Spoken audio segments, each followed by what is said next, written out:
And welcome back to another lovely live stream with me, a girl named Bob, here once again on the Twitch TVs. This time, not really playing anything in particular. I mean, I do have Jonathan Blow's The Witness idling in the background in a very well compositioned shot that I set up, so you guys have something at least interesting to look at. For a very specific and, I suppose, special episode of it's been officially 10 years since I've been medicated for my bipolar disorder and anxiety. However, I do also suffer from schizophrenia, OCD, and a plethora of other things, both physical and mental. Again, I am dyslexic and I am a clutterer as well. Clutterer, as you can see, which affects my speech pattern. I don't have a lisp. I don't have a stutter. I have a slur, and I get my words confused sometimes when I say one thing meaning, and I'm meaning something else. So usually it's better for me to have, like, because I tend to make a list, like a list of subjects to cover. But for some reason, Microsoft Word does not want to work right now, and I didn't feel like writing these things down physically, because that just feels like a bad idea. I don't know, something about that list would be kind of incriminating at some point of like, oh, let's talk about medication, let's talk about, anger, all that. No, I'll just talk and leave it out. I don't need any physical evidence besides this lovely video. So anyways, it is now officially 10 years of being medicated and dealing with the mental health, American mental health complex in general. And so I started when I was 22. I am now 32, going on 33, don't tell anybody.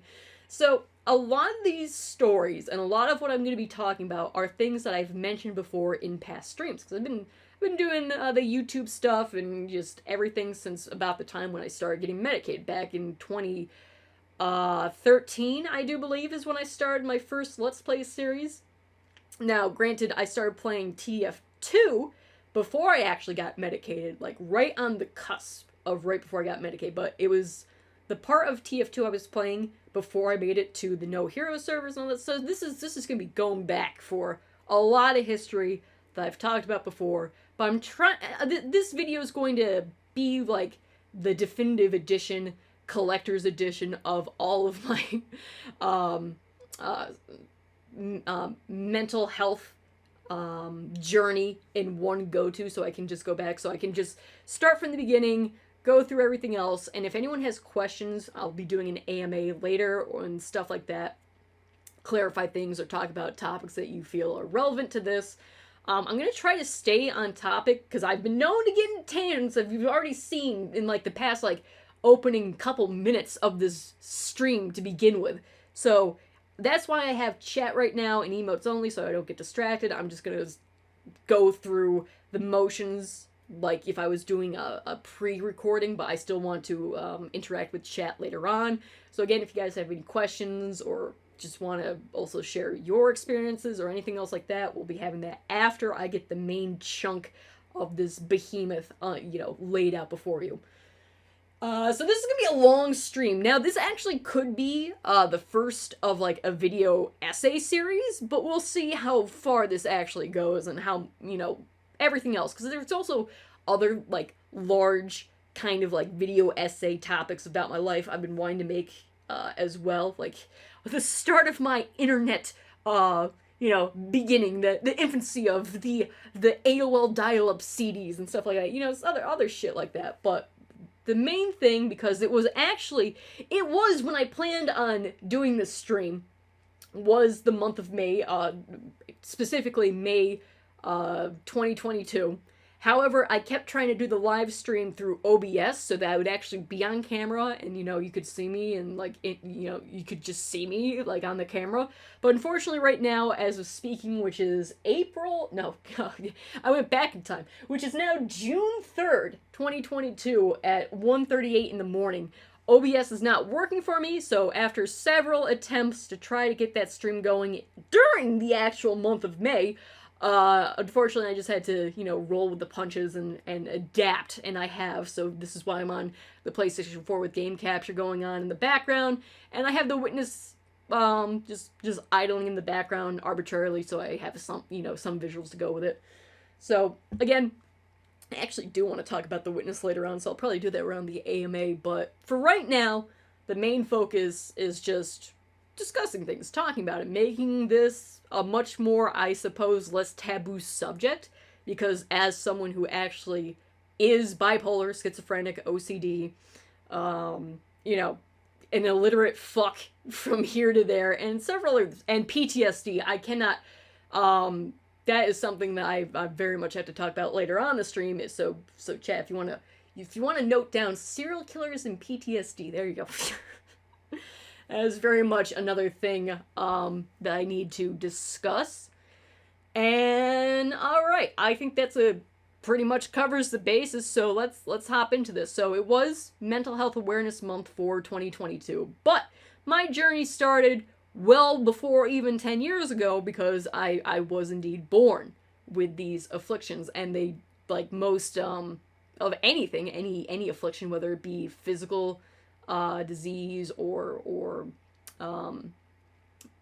you know, the older you get, the more likely things are to degrade. You know, once you're born, you start to grow up, you start to get stronger, you start to, you know, understand the world more from experience. But on the flip side, when it comes to afflictions, they tend to get more, I suppose, more intense unless they're properly treated.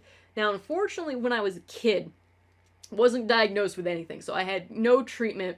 I had no support in that area other than being looking back in retrospect, I was a fucking hellraiser of a child, my god.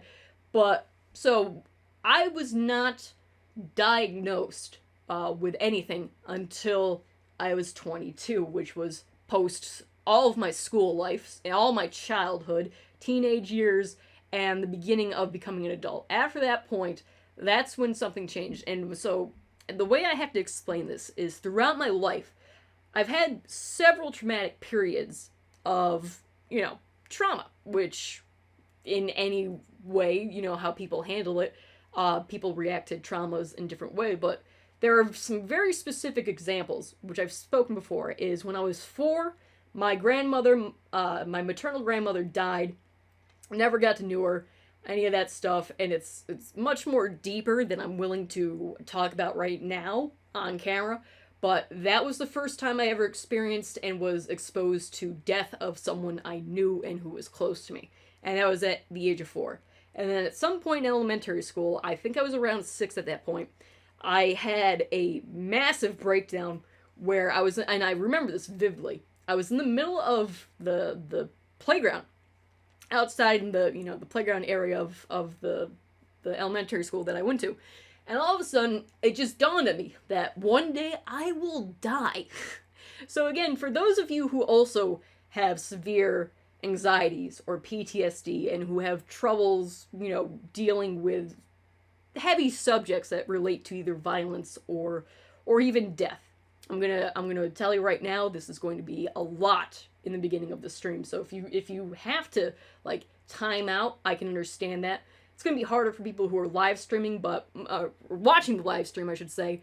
But if you need to get past the subject, just go away for a little bit and come back. And then if you do want to try to, you know, get through it, you can get through it in the VOD, because this will be going up on, this will be saved and uploaded to YouTube as well for record keeping. So when I was a child, very young child, an elementary school child, on the playground, I just realized that someday I will die. At some point, I did not exist, and at some point, I will not exist again. And for those of you who have never had that realization while you were still completely, not completely sentient at that point. It's like the first spark that lights the wildfire, you know? So when you're a kid, you're not completely sentient. You don't know everything that's going around. You're an animal learning empathy, fucking sympathy, the world around you. You're still learning. You're still not at a level of being able to handle the entire universe's existence, you know, existence in itself, at such a young age without having a type of bracer to be, it's like being sideswiped by your mind. And at that point, I had a severe mental breakdown. That was bad. But again, nothing else really through childhood when it comes to a breakdown as much as that, besides like maybe one or two other ones that popped up. But when I was growing up, I was growing up around a lot of, unfortunately, violence, all that kind of stuff, and I just had to toughen up in the old-timey sense of you either fight back or you don't survive. Unfortunately, that was the type of environment where I had to grow up, and that caused a lot of ingrained and terrible habits of mine that even to this day I'm struggling to unprogram for myself. It's very hard for me to trust people. Oh god, no, it's pretty much impossible for me to just trust someone right off the bat. It's incredibly hard for me to trust anyone who says that they came from a family, let alone just being a person in general. But I'll delve into that more. I'm just laying like the bare bones of stuff. So as a kid, I had shit that happened, and I think a lot of people have shit that happened, but for me, I kind of had to grow up faster. But once I hit my teens, I kind of hit a form of arrested development. Like, once I hit 16, that's where I've been ever since. I'm 32, and it still feels like I'm the same person I was 16 years ago, but in retrospect, it's kind of more so now than I was in Philly, and we'll get to those points later too. So, I grew up with a lot of trauma. I grew up angry. I was angry all the time. I was constantly in environments where anger was more accepted than other emotions, you know? It wasn't not about communication, and it wasn't not about, you know, I know a lot of people come from places where, because I, again, am a straight, white, cis female. That's what I am. I mean, so I grew up around men and women and all that kind of stuff as an equal. There was never, you know, emphasis on gender. So I never had that type of restraint on me or that type of thing to overcome. It was funny because once I went to college, everyone who did grow up with like the weird restrictions of gender placed on them, I was like, what the fuck are you talking about? Like, that's why I never watched sitcoms in the 90s, like Full House or anything like that, because I just thought it was some boring shit. I was watching Family Matters because Steve Urkel was making robots. I was like, fuck yeah!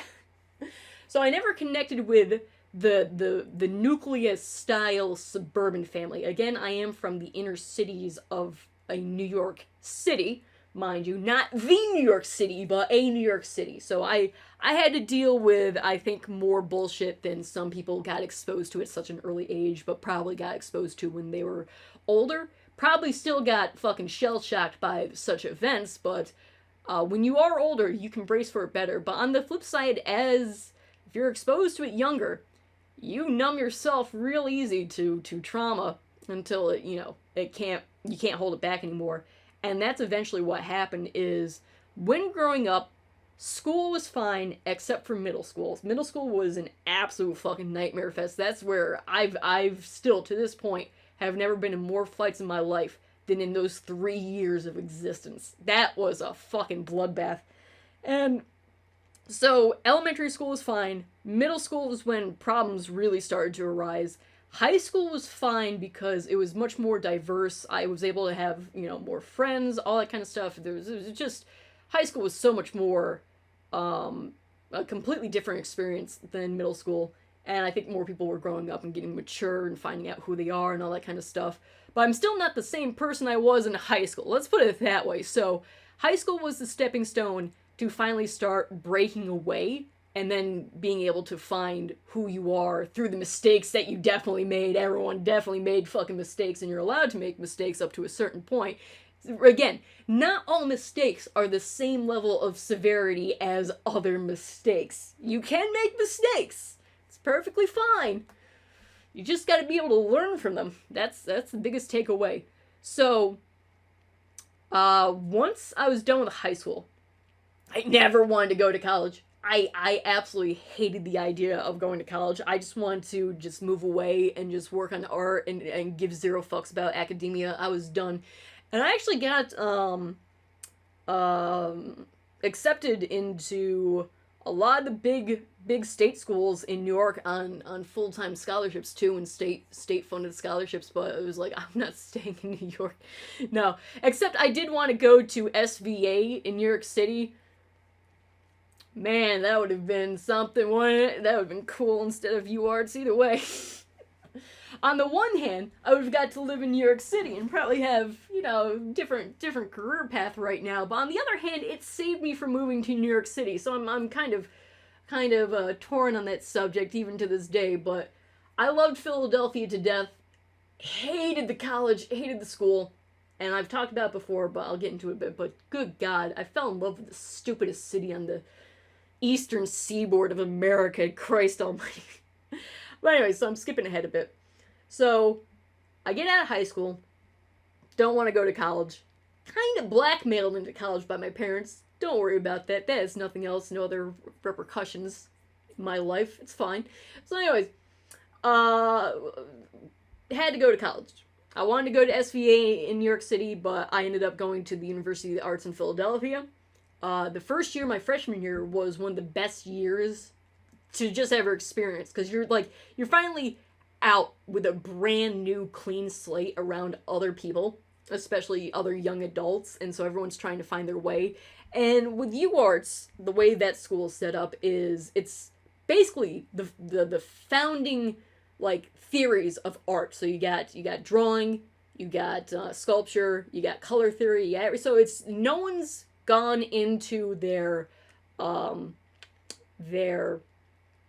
major yet, except I think maybe dancers, but who gives a shit about them. So anyways, all the fine artists and whatnot, and you know, media artists and just visual artists, and I think music artists have to do it too, but I'm not sure about the fucking dancers. Either way, I think the theater kids had to as well, but you know, either way, fuck the dancers. So everyone gets like the 101 of art, because a lot of kids, because where I came from, even though I'm from an inner city public school, New York, you know, city's public school, I had one of the best art educations you could get, even with private school standards. This is coming from someone who went to a public school their whole life and then went to a private institution of art, and was just had a lot of complaints about that from my department, at least. So I had an art background already, but so the freshman year was a breeze, and I got to make friends, new contacts, all that kind of stuff. It was great, and I got to enjoy Philadelphia, not as much as I did once I graduated, but I was introduced to the city life, which I've always wanted, and I'm made for the city. I am. I need city life, because small town life is just great. So anyways, freshman year, fantastic. Loved it. As soon as I get into my sophomore year and go into the animation department as my major, living fucking hell. It was bad. All the friends that I had made in freshman year, none of them went into the animation department. There was like one or two people that I knew who were going into the animation department, but like my close circle of friends, they all went to different areas for their majors. And the way UArts works is they completely segregate, in a very literal sense, fine arts from media. There's no interaction. The illustrators never once got to be around the animators. For God's sakes, the floor below me was graphic designers, and the graphic designers were not allowed to go up to the animators. It was just completely encouraged to discriminate one another and try to make that, you know, false social hierarchy of my art medium is better than yours bullshit, because it very much was in the quote-unquote classical and traditional way of, oh, you can't have mixed media, you're either this or that, you had to fit into it. And it's like, fuck you, I'm an artist. That's the only word that matters about this. I don't care if you're a sculptor, illustrator, an artist is an artist. But so I had a lot of clashes in college, and it got bad. It was just fucking bad. Again, in my sophomore year of animation, I failed art. I went to a fucking $150,000 art school to fail fucking art because I just refused to do any of the classwork assignments out of fucking sheer petty bullshit. And that's another thing about me that has always been something to It's still very hard for me to unprogram for myself as being a stubborn, petty fuck. God damn. So, college, first year was great, last 3 years, living hell. My junior year was kind of good because the main teacher I had for that, and the thing is, like I've said before, when it comes to my college experience, it was like only 3 professors out of like the 20 I had who just ruined the whole thing. And it really is a shame because the other classes I really enjoyed. The other professors actually gave a shit about their work and all that kind of stuff, but I kept clashing with the higher echelon of those in charge of the few in charge of the many, you know? And so I just didn't, I wasn't having none of that shit. So after college, I did plan on eventually moving to probably New York City to get into the industry, but there was just something about the industry that after experiencing college, I was like, no way. If I went through such a mental and exhaustive beatdown from just college working on academic fucking projects that no one's gonna see and no one gives a shit about, and I'm paying these assholes instead of the other way around, no way I'm gonna kill myself bleeding, blood, sweat, and tears for someone else's project to come to life. I was completely disillusioned by the studio, animation studio process at that point. So once I graduated when I was 21, I'm like, I'm just gonna stay in Philadelphia for a while. Let's see how that works. It's cheaper than New York City. In the start it was. I mean, it still technically is, but when an apartment goes from $700 a month to $3,000, you might have a bit of a problem. Spoilers for the future. Anyways, so after school, I was completely burnt out, and that was another thing college did to me, is it made me associate art with being unhappy. Before this point, because even as bad as middle school was, but high school was great, I never had slumps of hiatuses or art block or just complete and total demotivation. And college ingrained that into me. That was my first experience of being like, I'm not going to make art because I just can't. Not because I can't because of technical reasons, like I'm not good enough. It's just that I can't make art because I keep opening up wounds that are now associated to this. College did a lot of fucking psychological damage to me, and it's just like, for fuck's sakes, who do I sue? Anyways, so, and unfortunately that PTSD from college has carried on longer than I would have liked it to, and it's going to be something that I bring up for current me.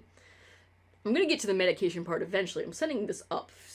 A lot goes into making a fucking maniac before they get their treatment, for my case at least.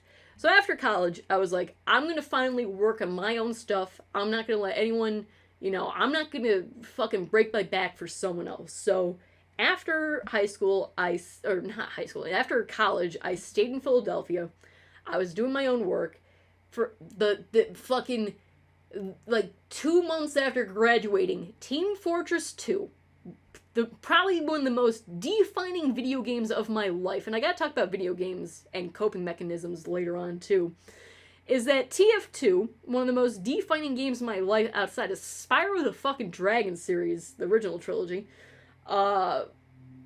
became free to play in the summer of June 2011. And it's like, dear God, thank you, Valve, for not releasing this 1 month before my senior thesis was due, because I would have flunked out of college if that happened. There's no doubt in my mind, if TF2 was released just slightly earlier as a free-to-play game, that would have been the end of me, man. That would have been a lot of money flushed down the drain. It was already flushed down the drain anyways, but at least I got me a piece of paper that looked like it came from Kinko's that says, hey, you did it, you did an art, and it's like, yay, go me. So anyways, the summer of 2011, Valve makes TF2 free to play, and ever since 2007, I always wanted to play TF2 because the art style I loved it. So I was into all the comics, I was into all the fan art, the community, even before I started playing the game. So I had years of build-up of anticipation of finally being able to play Team Fortress 2, and lo and behold, after I graduate, bam!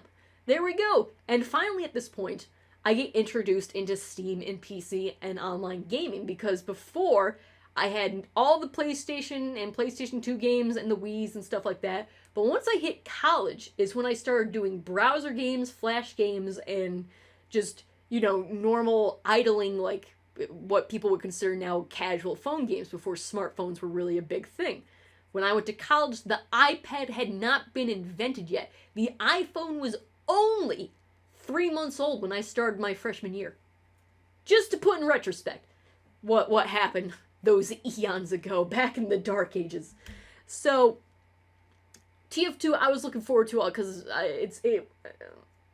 when I was busy in college, I didn't have the time to really devote into gaming in the traditional sense of PCs or anything like that. But dear God, I wasted as much time as I could on Facebook Farmville, fucking Plants vs. Zombies, when that was just by PopCap. It wasn't even Steam yet. You could just buy it directly from PopCap.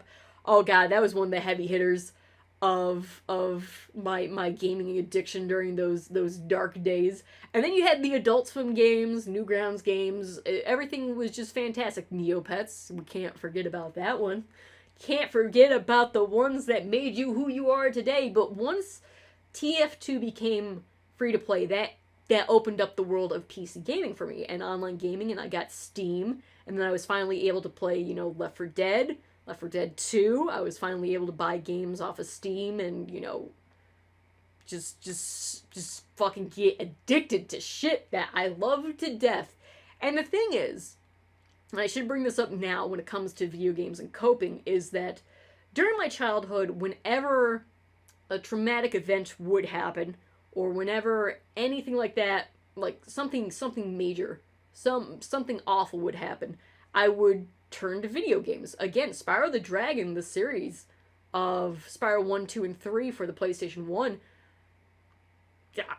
that got me through a lot of shit. And I think a lot of people who are deeply in the video game community, or just in video games in general, they probably latched onto something because it was able to break them away from the bleak reality that was happening at that point in time.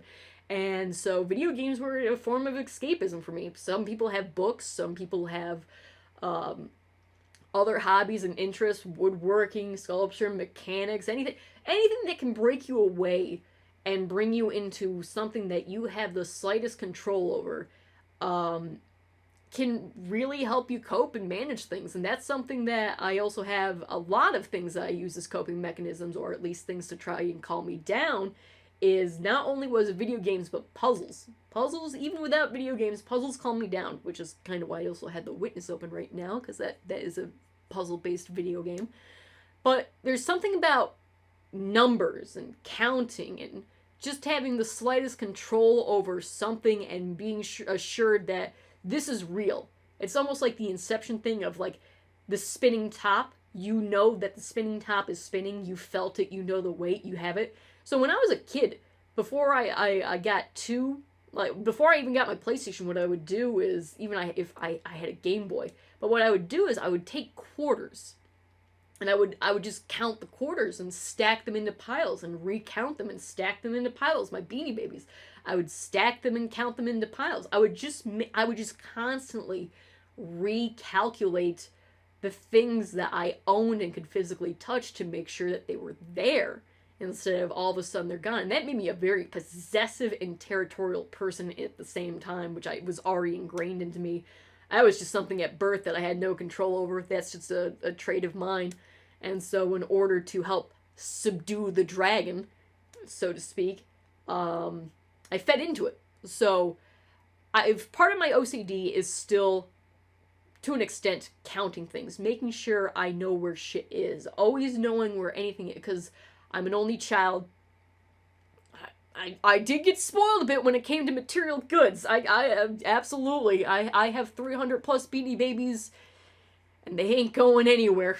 I just found a whole bunch of fucking Burger King and McDonald's toys from back in the day, and they're just in the same way that I remember them, so they're just, So, Oh yeah, again, hoarding runs in my family too. Don't worry about that. I'll get to that later. So, having puzzles or thinking or counting or some type of repetition in mind, because I don't have like too many body tics anymore. When I was younger, I would rip my nails apart to the point where like I just never had skin on my fingers. I was terrible at that point. And then in high school, I was like, I want to grow out my fingernails. And so I did. And it's like, oh, I don't need to rip out the skin off my flesh to and you know, it's kind of like it's that moment of clarity where it's like, I'm in control. No one else is biting my fingernails off. No one else is doing anything else. That's under my control. I can stop this one tick because now I'm aware of it. So I got my finger biting habit beaten in high school. I had it so bad where I would get to points of nervousness and anxiety that I just was constantly ripping skin out from my scalp to the point where I just had scabs all over from constantly like stress itching. And I knew, you know, with my hair, no one's gonna fucking see that shit. So I actually had to unlearn that bad trait once I got into college, and I haven't had a relapse into that since. The only time I really bite my fingers is once the nails crack, and once they've reached their natural growth and they get in the way, then it's time to get rid of them. But otherwise, I still have some tics, but I've never been like a toe tapper or a leg or anything like that. I think the main anxiety tic that I still have is, for some reason, when I get real stressed out, and this happens a lot when I do rage game moments, like when I marathon video games and stuff like that, I will start to pull out my eyelashes because my eyes get so red and irritated that I'm trying to like itch them. But the main thing is just stop playing the fucking video game and go to sleep after 12 hours. Just go, stop it. But actually in college, before I was medicated, again, this is one thing that I still do while medicated. When I was in college, this one time, I was in a class, and, like, we were in a film theory, and that's just a film theory right there. We were discussing film theory, and I can't remember what film it was. But, like, all of a sudden, I was just compulsed to rip all the eyelashes out of my right eye, because it felt like I had an ingrown hair, and I just didn't feel like going to the bathroom, so instead, what I did instead was I ripped out all the eyelashes from my right eye. And it's like, that's normal, but unfortunately that is still something that I still do. Not as bad, because I can actually get up and go look in the fucking mirror and be like, oh, it's just like a popped blood vessel or nerve, or if it is an eyelash, I can just pick the one thing out and not, you know, continue to rip all that shit out. So, yeah. Nervous tics. Again, I think some people probably, when they first are exposed to me in my grandeur, I suppose, when they do experience my cluttering, my form of dyslexia, some people can try to make that, you know, probably take it off as nervousness and stuff like that. I don't care. It's not, or like, you know, being, oh god, one time I had a cluttering mishap in one of my English classes or writing classes in college, and this fucking bitch-ass professor, she's like, oh, someone had a Freudian slip. I'm just glaring at her like, shut the fuck up. So anyways, but again, because that was one thing I was also terrified in college of, being like, I'm not going to be able to talk well, and read at the same time, because I always had problems when it came to reading and talking at the same time. But as soon as I got into this one class in college, I'm like, I'm gonna fuck this up, and then it's like, start volunteering to talk, and then you get it right. You just start doing the things that you're not good at and making them your strengths. That's something I've been doing a long time once I became fully self-aware and self-conscious as an adult, is looking back on things that are petty and make no sense and get them the fuck out of my life. Ripping off your fingernails for no reason? Get it out of here. Ripping your flesh up? Get it out of here. Not being afraid to be who you are in public? I ain't got fucking time for that. Even once I came back here, I'm like, I got no time to be afraid of spiders. This is some stupid bullshit. And now I just don't give a fuck about spiders. Like, what? They're just little skilly dad doodads. Silverfish, on the other hand, can go straight to hell. I'm not on board with the many leg boys quite yet. Too many fucking legs. But even like, I'm just like, I don't. This is taking too much energy for me to give a fuck. Which, in retrospect, can make you numb to things that you probably don't need to go numb to, so you have to be cautious as to what you do decide to ignore, to consider isn't a big problem.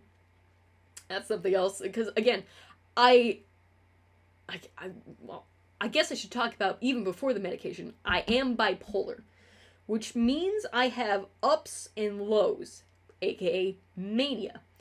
And also I'm schizophrenic, which means I hear audio hallucinations from time to time. Usually they're in my own voice, but sometimes they can be in other people's voices and they sound extremely real. I'll get to that later. Right now I'm going to focus on the bipolar for now. So I can swing from emotions like in a snap, in a second. I can go from one emotion to the other and turn on a dime without missing a beat. And I've always been like that. And again, it's something you gotta learn how to control, because otherwise you really do start to look like a fucking lunatic if you just constantly are swinging through emotions like there's you know, nothing holding you back and not having any nuance of being like, is this appropriate or not? And medication did help with that. So I guess we should, because I just went on a tangent of fucking spiders and counting coins. I was talking about Spyro the Dragon, of how it calmed me down as a kid, and therefore that also instilled video games as a coping mechanism. Now, I didn't really need coping mechanisms like video games in college because I was too distracted by being so pissed off at my damn school 24/7 nonstop anger, and even during like summer breaks just being fucking pissed off that god damn it I'm here. But anyways, after I graduated college, TF2 became free to play. I started working on my own art. I was finally doing things. I was working on my senior thesis post graduating because it was not up to my standards, not because of anyone involved because I hired a bunch of people to help me with it and do that, but it will never see the light of day because of the connections it has with the fucking professors who were in charge of being like, yeah, make that your fucking thesis. Oh yeah, cool. So so much to talk about all at once, my god. So anyways, I was starting to finally get my visual style down to what I have right now as my main style, which is working on my line art, especially my inking and all that, because when I was in college, one of the fuckers said my lines look like bent wires, which is not a compliment. And ever since then, I've kind of been like, oh yeah, bent wires, huh? Yeah, that's great. So I really put a lot of work into my line work right now, and I think it's paid off pretty well.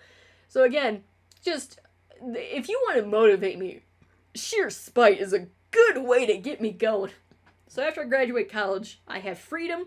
I can finally start exploring Philadelphia more instead of just walking to and from down the block from where I live to the school, because they don't actually have a campus. It's just right there on Broad Street. It's just right there in fucking Broad Street, Philadelphia. Also, hold on, testing, 1, 2, 3. It's just right there in fucking Broad Street, Philadelphia. Yeah, alright. It's working fine.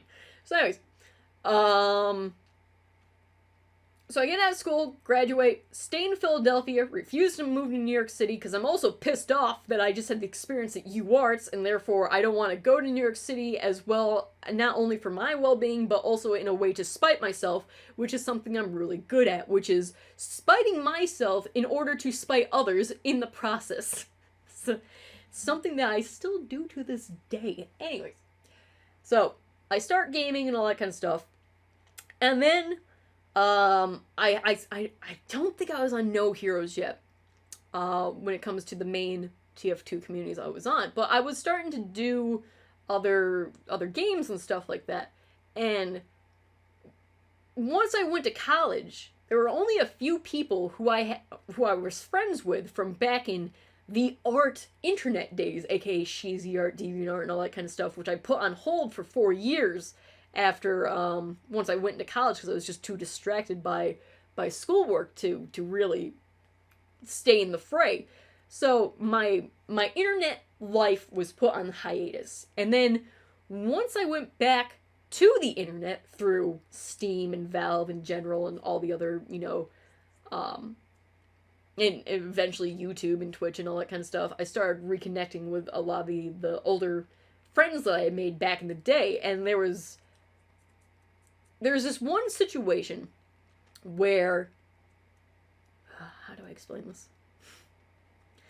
One situation happened not too soon after I started playing TF2, before I got to the No Heroes, because when I was on No Heroes, I'm pretty sure I was medicated, so I don't want to get that too mixed up. There's a 50-50% chance I either started No Heroes pre-medicated or post-medicated, but if I joined pre-medicated, I wasn't on there too long until post-medicated, so, but I really don't think I joined No Heroes, because this plays into, the fact that most of you have never met me off my medication is the point I'm trying to make, compared to the people who knew me pre-medicated. It's kind of like a line in the sand that I want to draw to be like, here's before and here's after. Because who I was before medicated and getting through the medication is, what a wild transformation. So, something happened once I joined TF2, where an old acquaintance, I would say, suddenly died. And that just threw me into a tizzy, because they were someone who I respected, and someone who I thought deserved more than me, almost, from everything they were going through. I don't want to bring up, like, the specifics yet, compared to when I actually do make that dedicated video, but to just put it as blunt as humanly possible is, and I was about to recontact them, because I hadn't contacted them throughout all of college, and I was like, oh, they're also on Steam, we can play games, we can start talking and all that kind of shit. And it didn't happen, because they died, And so when that happened, I just broke down again. It was a complete and total fucking disaster.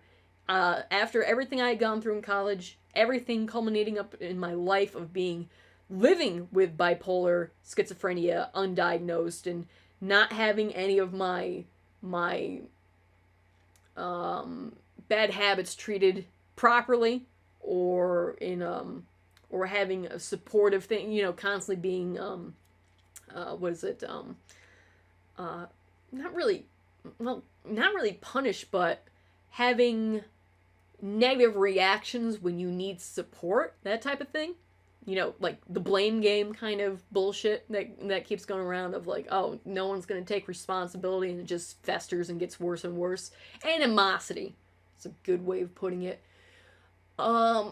Is that like, oh, shit. This person that I was going to reconnect with, they're gone again. And it's like, son of a bitch. And also in 2009, we had our first mass shooting that made it to the news, publicly, internationally, all that stuff, nationally, internationally.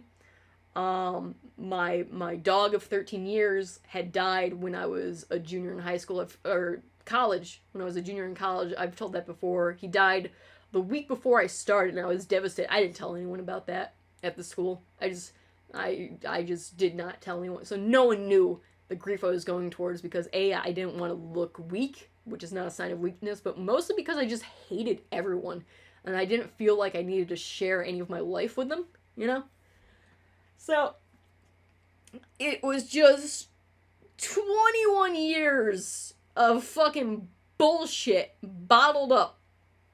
And I snapped. I couldn't take anymore. My back broke. My final straw was done. It's like, I need to get help. And that's when I first started therapy, when I was around 21, 22.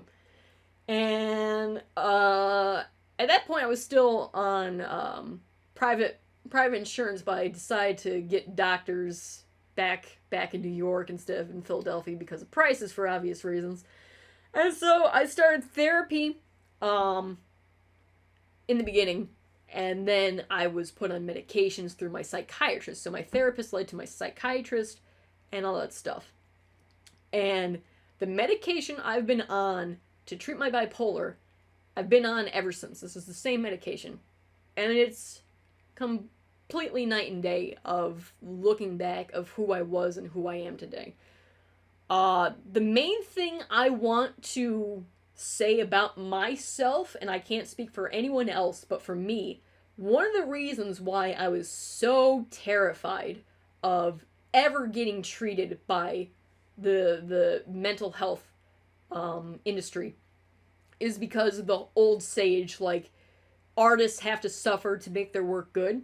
And I was legitimately terrified that I would be a lesser artist, that I would change because of the medication, instead of realizing that it's not getting treated that hurts you, it's letting the toxicness fester and become an actual problem. Because if I had been treated in college and I was mentally stable during that time, I probably could have prevented the anxieties that I still suffer from and the PTSD I still suffer from that is now actually affecting being able to make art. So I do have regrets of not getting treated sooner, but again, that's hindsight's 2020. So that was one of the biggest reasons why I refused to seek medical help or treatment as a teenager, is being scared, because everyone's scared whenever something, is like, wow, you have to do something medically to treat yourself, whether it be you're going through cancer treatment, whether you're going through depression, whether you're going through a major surgery, whether you're going through, do I take these pills or not because I'm going to trust people. And again, I had major trust issues, especially around strangers, or even more with people I knew. So the main fear I had that going on medication would turn me into someone different was completely unfounded. What medication has done for me is not turn me into a different person. It's allowed me to have clarity. It's allowed me to see who I actually am and choose who I want to be. Whereas before, I was solely dictated on the whims of a chemical imbalance. Like, there were times where I wanted to not be angry. There were times when I wanted to enjoy things. There were times when I didn't have to escalate situations as severe as I did. And I have that control now. I can step away from a conflict. I can just step away and analyze it. I can think. I can actually reason. I can be in control of how I want to feel. And that type of difference for someone who's had no type of stability emotionally for the majority of their life, I started crying the next day after I started these pills because they fucking worked instantly. And it's like, oh my god, I could have had this years ago. But I had to learn through my way. But the fact that I eventually did is something that I can't overstate how important it was to get done. It's like putting off something of maintenance. Let's say you're living in a house and it looks fine. It's got 4 walls and a roof, a door, windows. It's looking fine. A couple of years go by. You got some leaks coming in the roof. It'll be fine. Don't worry about it. I'll fix it up later. It starts spreading, that leak, and it's like, I'll get to it later. I'm too busy doing the other things in my life. Oh, the roof is now caved in. I'll get to it later. And then once the house collapses in around you, it's too late. But it's so easy to have that type of tunnel vision of being like, this small thing isn't that important, and I can keep it under control. when in fact it's what's controlling you. You don't realize it until it becomes so big it crushes you. And that was the path I was going down. And I can say 100% that I will be on bipolar medication for the rest of my life, because the thought of being off of it is far more terrifying than any other choice. But I gotta hydrate real quick. I've been talking nonstop for like an hour and a half. Hold on. So, when I got diagnosed with the bipolar schizophrenia, I've never been treated medically for schizophrenia, and I'll get to that stuff in a bit, because again, I'm not trying to say that the mental health industry has everything down 100%. No. But what I am currently on is working, and it's working for me. And I'll get to that stuff in a bit as to how the individual needs to treat each other, because again, not everyone who's bipolar is the same or has the same symptoms of bipolar. Not everyone who's a schizophrenic is the same as another schizophrenic. Not every cancer patient has the same form of cancer or experience. Everything is dependent on the person, the environment that you're in, the situation, and when it comes to diseases, DNA, heredity, past experiences, stuff like that. So again, just because something works for one person who's bipolar doesn't mean it technically works for everyone else, which is why you have to go through trial and error.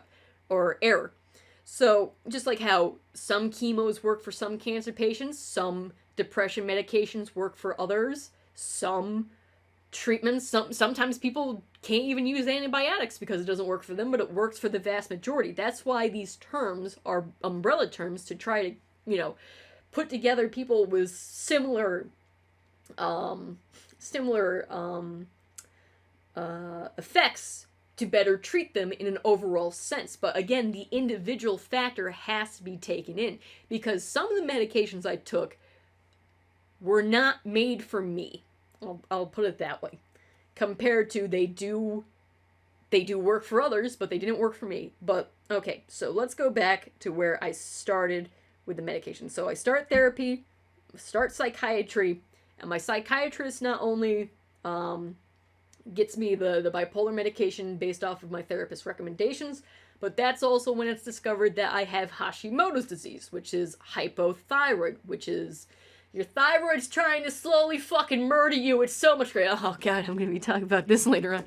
So at the same time, when I turn 20, when I'm around 21, 22, is also when I start dealing with my genetic autoimmune disease, which has been a rip-roaring fun time. And I will say this, is that people probably do fear the mental health industry because it's so new and it's so still under taboo to openly talk about, that type of thing in public, where I don't see why it's any different than talking about, other medical illnesses or ailments that you might be going through at that moment. But everything I've had with the mental health industry has been flawless compared to the nightmarish hellscape that is the fucking American medical fucking system for physical ailments. My god. What a nightmare zone. My bipolar is being treated real well, but my thyroid is really trying to kill me, and no one seems to care. Anyways, I digress. So, and I'm not going to be listing any of the medications I'm currently on because of I have the right to patient privacy. So, and just not going to be listing any of them by names, except for one that I used to be on, and I'm going to bring that up. But the one medication that you guys already know I'm on is Synthroid. Artificial Synthroid hormones for the thyroid. It's the only thing that can actually treat hypo or hyperthyroid disease. So that's like saying you're taking Tylenol for your heart or something like that. So Synthroid I am on. It's just the dosage changes depending on how bad my bones ache and whether or not I can eat food. So anyways, that's the one that really breaks me right there. Is that's the one.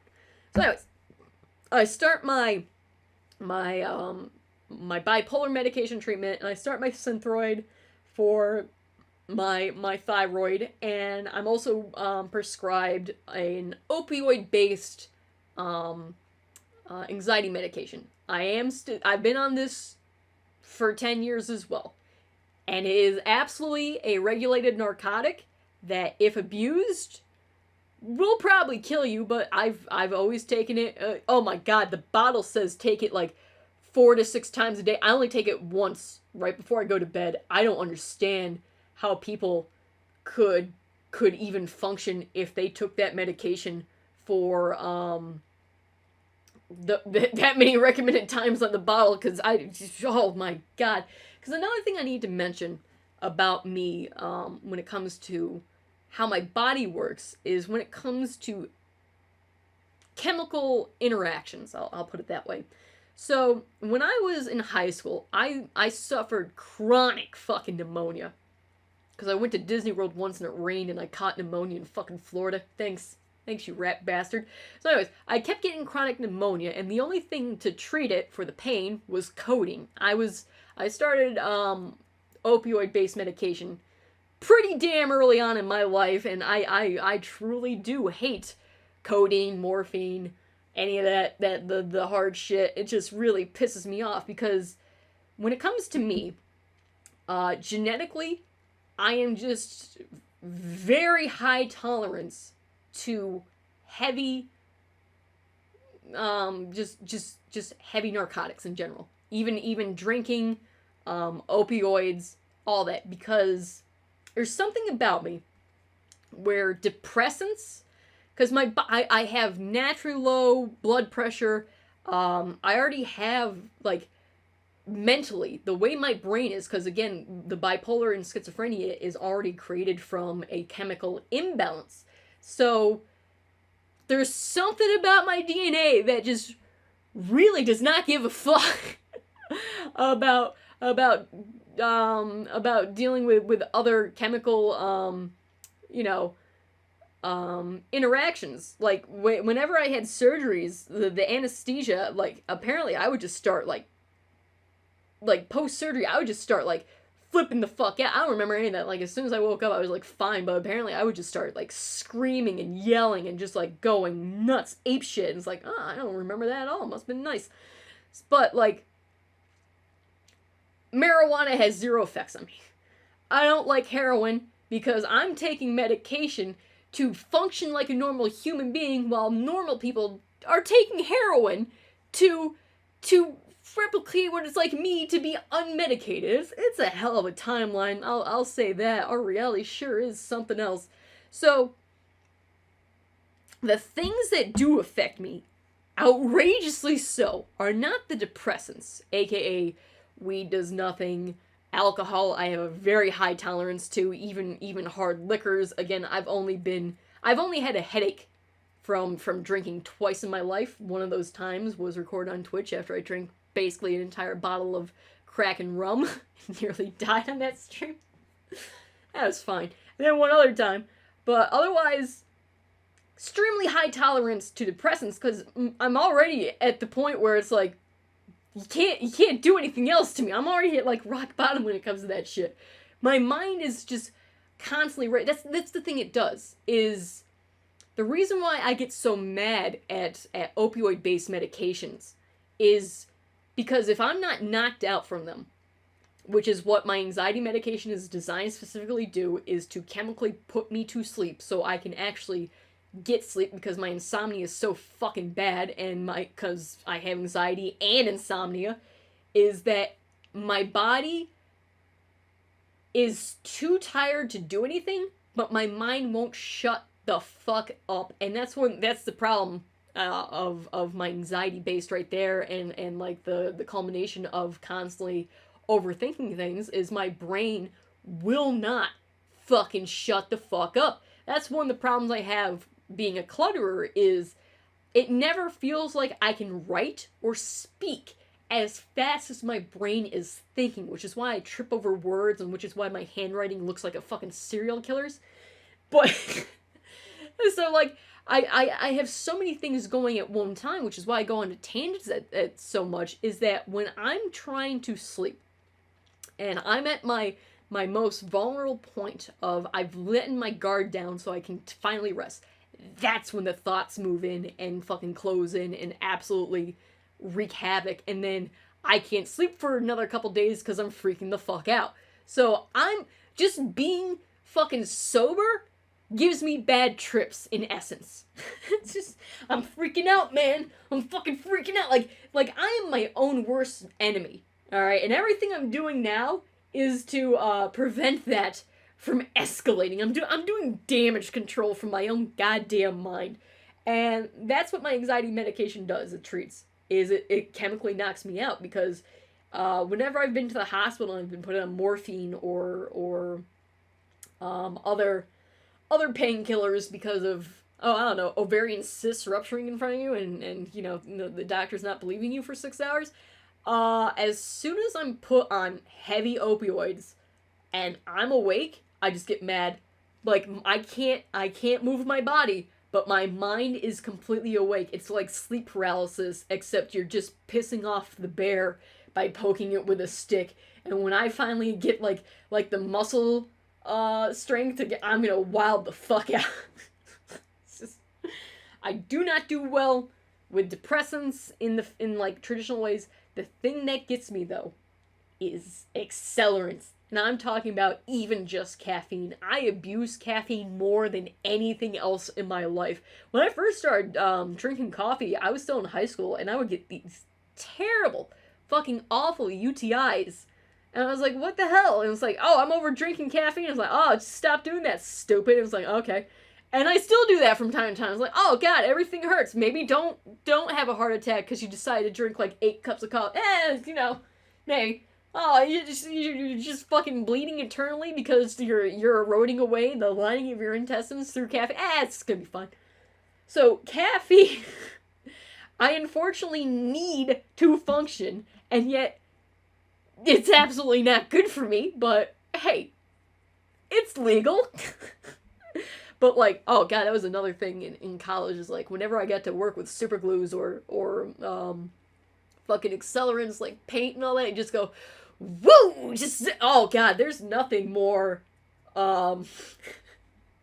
more wild and crazy than someone in the middle of mania and you just give them go-go juice and like, woo! There she goes! I remember one time I accidentally hotboxed myself in college while working on this project of mine with a lot of industrial fucking super glue and adhesive, and I swear to god, and I didn't sleep for the whole night. I of course postponed the assignment until the next day, and I just stayed up through the whole night working in art. It was cool, you know, it was great. It was nothing to see here. And I swear to God, I met someone who was from Alabama, and we were talking about the desert, and we were having a great time. And then my class started. I started to physically threaten people in the class for talking about Robin Williams and shit like that. But I never saw Alabama Guy ever again. I don't think he was real. You can't convince me Alabama Man was real. But dear God, I was a fucking psychopath that night. Oh jeez. Oh, it was wild. So anyways, so accelerants are and another thing that also affects me and actually does calm me down, unfortunately, is nicotine. Most people who have mental health aversions or have mental disorders, it's been proven that nicotine is indeed a chemical that helps reduce stress and calm people down. Unfortunately, the main source of nicotine through mankind's history has been through tobacco-based cigarettes and the tobacco companies in general, which, if you didn't know, cause a little bit of cancers every now and then, just a few. And every person in my family who's ever smoked cancer, we do not have, or who smoked cigarettes, has gotten cancer. I'm actually highly prone and susceptible to several cancers based on my genetics, which I always have to be on the lookout for and all that kind of bullshit. So I never smoked cigarettes my entire life, even to this day. Every now and then I enjoy a hookah, but that's like once every couple of years. But nicotine is a stigma that, unfortunately, the mental health community still has to suffer to. Even though, again, we now have vapes, which is just nicotine in water and vaporizes it instantly so that it's still smoke. You're still inhaling stuff into your lungs, but it's nowhere near as bad as people are trying to compare it to tobacco, which is, full of tar, cancer sticks, asbestos, whatever. It's nothing like those menthols. Oh, God. But, like, again, trying to stigmatize people who are chemically dependent on something that is being held from them because, society thinks that's wrong. No. If we get to the point where it's actually acceptable for nicotine, as in nicotine, not cigarettes, but the chemical nicotine to be treated for people who have mental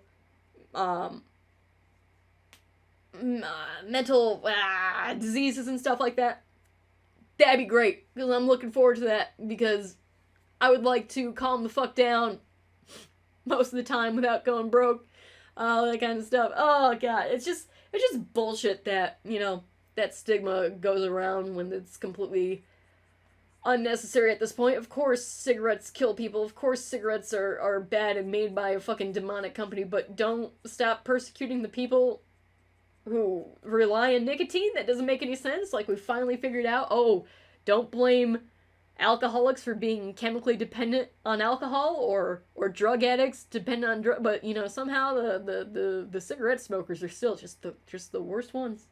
Either way, that's a bit of a tangent, but nicotine does actually help me. Unfortunately, I just don't have the means to get it through the medical community. It's considered a luxury good, therefore you have to pay for it. And I live in New York State, which has this massive hard-on for anti-tobacco and nicotine in general, that they've even made vapes hard to be legalized. And it's like, oh my God. Anyways, I live in a very specifically bureaucratic hellscape of an existence, but we'll get to that in a second. I need to hydrate once more and figure out where I left off before I went down this rabbit hole.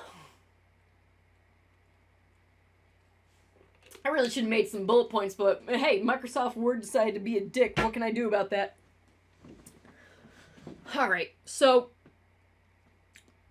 when it comes to medications, I'm on bipolar medication, I'm on Synthroid for my thyroid disease, and I'm on my anxiety medication, which is a controlled heavy narcotic that I take responsibly, which is before I go to bed, not 5 times a day like it says on the bottle, because I don't have a death wish. Oh my God, no wonder the fucking Oxycontin fucking heroin rampage, opioid addiction rampage got through America, because the doctors were just like, just chug him by the fucking fistful, you'll be fine, no repercussions, it's fine, it's good for you. It's like how back in the day when 4 out of 5 doctors would recommend Lucky Strikes for being less coarse on the throat. Yeah, that's fine. So again, there's something that I think is obvious about the medical community and science in general, but I'm going to state anyways, is that you come up with a hypothesis, a thesis, and you must test in order to prove said hypothesis and thesis. Otherwise, it is still just a theory. Okay, I'm theory. So, there will always be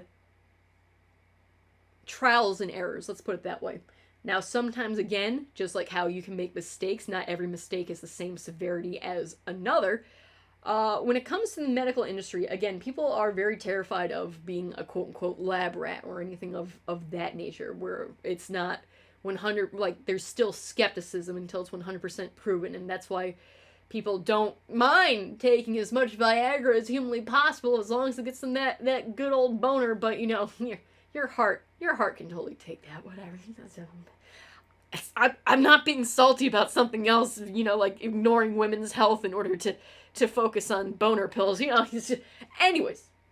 So science and the medical field in general have a much more trial and error compared to Like, say you want to buy a new car, that has trial and error. Is it a Ford Pinto? It's gonna explode. Is it a Tesla? It's gonna explode. But you know, you get that fucking Honda Civic, you're gonna be just fine.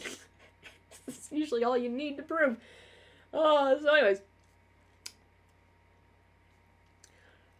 Trial and error is very much specifically because of, again, you have the people grouped as bipolar, you have people grouped as schizophrenic, you have people grouped even, you know, in autism, in Asperger's, or anything else, or anything that's neurodivergent, but not each person in those factors is the same person over and over again. It's just that people have similar traits that can be broadly treated in a, usually, you know, like, 9 out of 10, like, patient kind of things, this will work. It's the 10th patient that you then have to specify to see what works for them and make it for, you know, tune it in accordance to what does work for the others, and not just write them off as, oh, this works for everyone else. Why doesn't it work for you? There must be something wrong with you. And it's like, well, yeah, that's why I gotta find the truth. Oh, yeah, but it's you.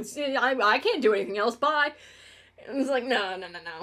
So again, you have these subcategories of things that people have in common to try and treat in a broader sense, but then they have to be fine-tuned for the individual.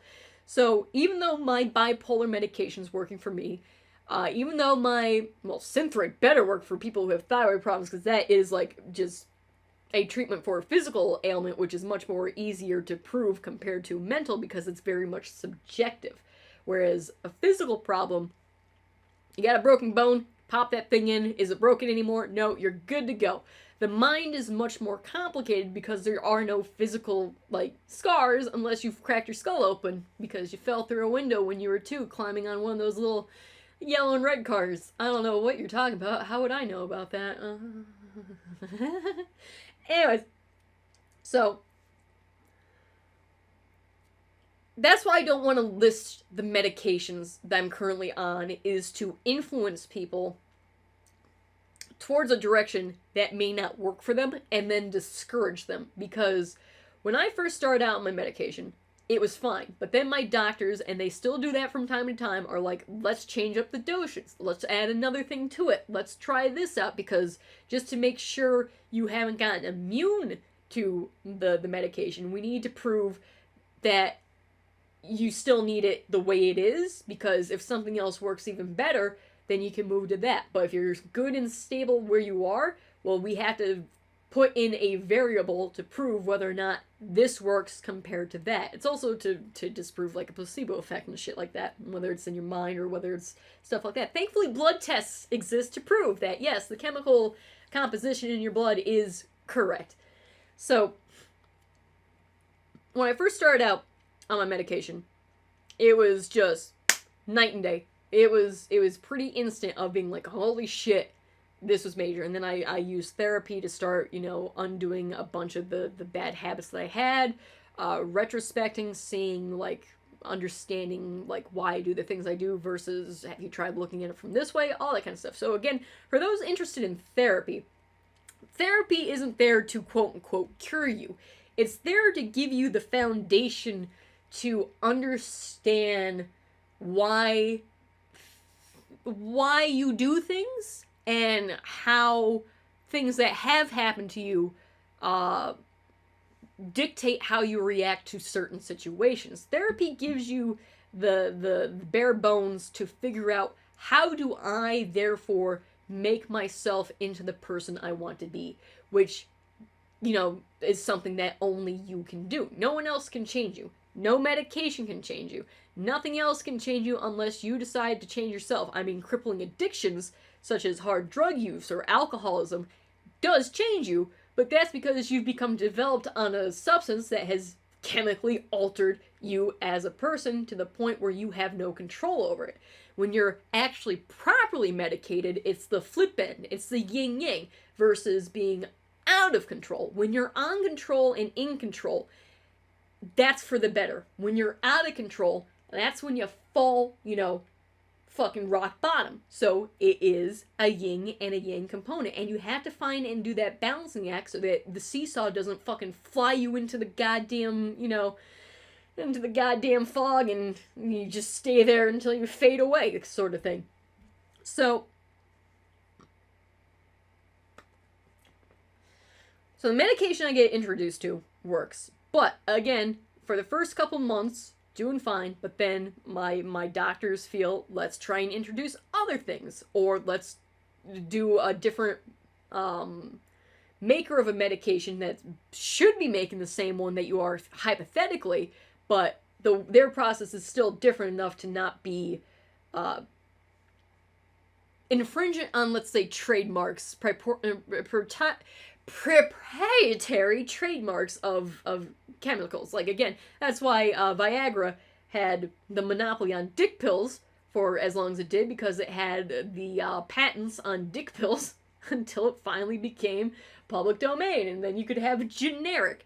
So for me, generic medications don't work. I need the actual authentic medications to work. This includes my Synthroid and my bipolar. But when I was first starting out, they tried several different bipolar medications, and those didn't work the same. The one that I'm on now is the one that's been tried and true.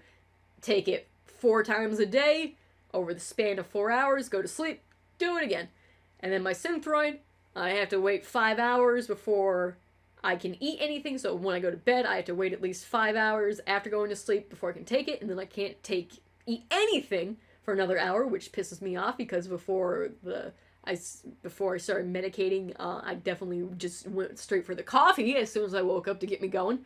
So, unfortunately, when they decide to see, hey, let's see if you're mentally stable enough, try these new pills. That might have been a time when I was like, doing several things in my life where I really needed the stability, because it kind of made me crazy for a second, and oh god, oh jeez. Anyways, that was a hot mess for like 1 year. It was just like, oh, cool. Anyway, so I calmed down, and like when I was 23 and 24 on up, and it was just like, oh, I'm never doing that again. But when I was 24, and I gotta say this right now, just because you're bipolar or schizophrenic and all that does not mean you're depressed. If you have ADHD, that doesn't mean you're depressed. If you have anything else, OCD, that doesn't mean you're depressed. Any other type of mental ailment does not equal depression. Depression equals depression. Now, sometimes depression can be a by-clause of other disorders, like there is bipolar depression, there is schizophrenia depression, all that kind of stuff. I do not actually have depression. I have plenty of PTSD and anxieties and shit like that, but I do not have clinical depression. I never have, and I don't. Like, I don't know what else to say. I don't. But there was a certain medication at the time that my doctors were like, hey, you want to try this out? I was like, all right, sure, why not? And it might have started with and rhymed with go fuck yourself if I. So my doctors prescribed me on Abilify, and yeah, that was, yeah, I'm not a big fan of the big pharmas who get TV commercials and stuff like that for obvious reasons, because if you list off those side effects, those I got every single one of them. The side effects I have with my medication, for some reason, I can't eat oranges anymore. Not fucking, what is it? What's that one stupid fruit that, apparently every medication, can't use? It's not honeydew. No, it's not. Is it grapefruit? Okay, yeah, grapefruit juice usually interferes with medication. I've never had grapefruit in my life, nor do I plan on doing it, but apparently none of my medications conflict with grapefruit juice, so I could have that, but I can't eat oranges anymore. And it's like, I don't care, oranges are shit. It's like, what up? Hey Sam, what up? Anyways, I got chat on emote mode right now, so if you have any questions or anything like that, just wait till after the big block of fucking info dump. Yeah, thank you, Sparky. But welcome to the stream. Anyways, so I can't eat oranges, and that's pretty much it. Those are the only side effects, and also don't get addicted to your anxiety medication. That's also rule number 2, and I've been doing really well on that one. And then also I can't eat anything for an hour after taking my Synthroid. So that's like it. I have no other side effects when it comes to those medications.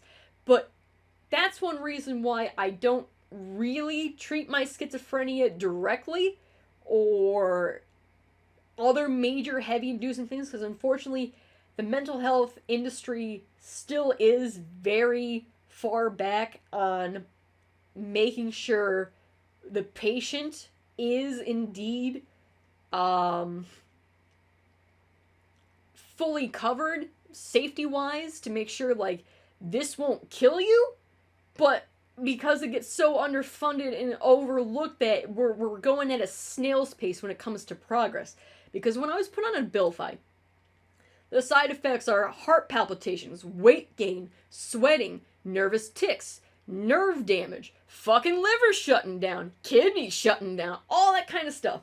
And the problem about Abilify that still to this day pisses me off is it fucking worked. The very first day I took Abilify, it was like taking my bipolar medication again for the very first time, which was having clarity all over again. Because there's still something about me where I am tired all the time. Now, granted, most of that ties into my thyroid disease, but a lot of it is also psychological, and it belongs in the mental health field. What Abilify did is, and I'm terrible at this, it takes me sometimes hours to wake up fully and get out of bed, even to this day. And it's only gotten worse since I've moved from Philadelphia back to New York. And again, I'll get to that stuff later on. But with Abilify, what happened is, as soon as I started taking it, boom. Once my alarm went off, I was awake. I was fully functional. I had energy. I could concentrate. And here's a big difference on how I acted on that medication versus without it. Is, at that time in my life, I was doing the Pointy Cat costume collection. And it would take me about like 3 days working on one Pointy Cat in a little tiny costume that would get me threatened by legal action by the Lord Gaven himself. Anyways, a Pointy Cat design usually took me 3 days in total to complete in like a 6 hours per day. So it took like 18 hours to complete one Pointy Cat. There's one Pointy Cat that breaks this rule, and it's ironically the Red Devil Pointy Cat, which was the only Pointy Cat I made while on Abilify. I got that done in one fucking day. That's how well it fucking made me concentrate, how much it gave me energy, how much it made me focus. But the awful fact is, I was having heart palpitations, nervous tics, I was putting on weight like crazy. And so when it comes to hard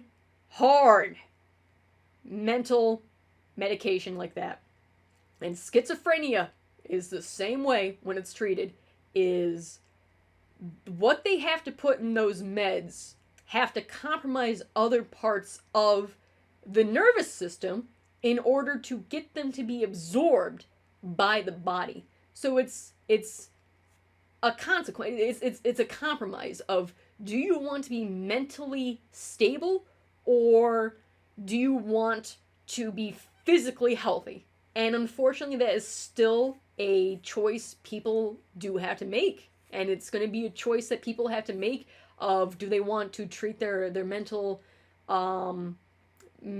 health at the cost of their physical health, because that's just where we are at this time and place in human science and medical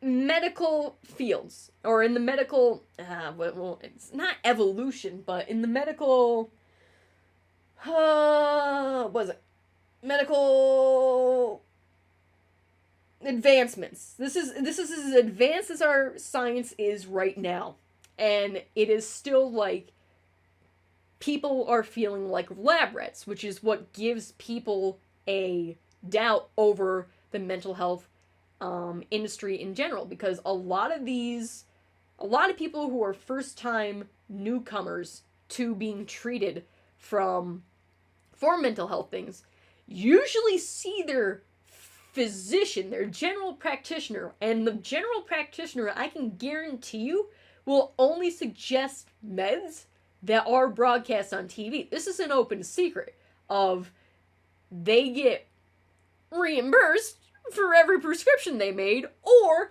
they don't have that much experience in the field and they haven't recommended you to another doctor for whatever reason, and they're just gonna be like, yeah, this fits your things, let's try this out. And then when people have a bad reaction, they're like, oh, well, I'm just gonna steer clear from therapy or psychiatries or mental health or counseling ever again because I had such a bad experience to the beginning. And that's something that is extremely important to how you view mental health, is your first exposure to it as an actual patient.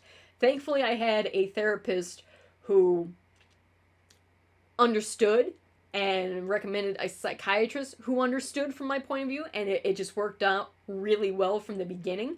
And besides trying some little science experiments here and there, it's been significantly stable. I can't say the same thing with my general practitioner, who is now in charge of, unfortunately, my thyroid, who was covered by my psychiatrist, who is a professional and a specialist in said field, even though it is a physical ailment. The thyroid is very much close to, regulating all the hormones in your fucking body. So, usually you need a specialist for this, and without needing an endocrinologist to step into, because they really don't like doing their jobs either. I wouldn't know from that experience. Unless you have diabetes, they don't give a fuck about you. I'll just say that right now. So anyways, so if a lot of people are stuck in places that are either intolerant or less open to actual mental health care, it's just like with anything else. If you're discouraged from getting help or treatment and then you have a bad experience, it only leads to more just, destruction almost. It's you're just rotting. You're just going to do more harm than good to your inner psyche instead of, fixing that shit. So I absolutely will never go on Abilify again. Granted, it keeps getting sued into oblivion because the company, the drug company itself, keeps, not trying to fix their formula at all. All they do is they get class action lawsuit by a bunch of people who get neurological and nervous system disorders from taking their neurological medication. They get sued. Oh, time to be a new name. Time to be a new... They've changed their name, I think, 10 times. The Abilify, you can still get. It's still running its ads on TV, but it's not called Abilify. If you ever see a TV commercial for a medication that treats either bipolar depression or depression in a general term, and it has heart palpitations, nervous tics, nervous damage, liver damage, weight gain, or anything like that, that is still Abilify. It's still the same fucking company. That'd be like if Purdue Pharmacies just stopped calling Oxycontin and we're like, try our new painkiller called Happy Fun Time. It's just Oxycontin, but it's Happy Fun Time. So again, thankfully I did have a first good experience, but what I want to encourage people is, if you do have a negative experience with the mental health industry, try again. Just find someone else, try it again. Find someone else until it finally works for you, because I can guarantee you right now, there is someone out there who can help you. It may take a while, but there is someone out there who can help you. I guarantee it. Someone will be able to help you. It can get discouraging. It can feel like an uphill battle that you're never going to win. You can, and you will. You just have to keep, as long as you keep believing in yourself, people will eventually help you when you finally start looking for the treatments that you need. It's unfortunate that it is such a major struggle, though. It doesn't need to be, but that's the reality we are until mental health awareness is completely and fully embraced. And that's why people need to talk about it with their own personal experiences, or supporting those who do suffer from it, even if they don't, allies, to be like, yes, this is a real treatable condition and you don't need to suffer for no reason.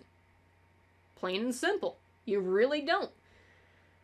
I gotta hydrate. But yeah, fuck Abilify. Because that's the thing is, and that's how tempting like drug abuse can sometimes be, is like, was I willing to sacrifice my actual physical body to feel normal? And I was really close to saying, yeah. I was real close to probably being like, yeah, I'm all for giving myself a stroke if it means I can get a couple pieces of art done faster than normal. And that's the type of compromise people are willing to take, because it is such a euphoric feeling of being like, finally, I'm normal, that it is seductive, and people can go through irreversible damage from that type of seduction. And I'm glad that at least the mental health industry is forced to be like, hey, if you do this, these side effects, there is the risk. So people are aware of the risk, hopefully, but it's still not enough, because I would actually like to feel normal all the time instead of having to compromise my actual physical health for such a novel idea of having a competent medical industry, and with proper funding and proper education and all that kind of stuff. But nah, Viagra, just knock off Viagra's everywhere. Everyone, boner pills all over the place. It's great. I love it.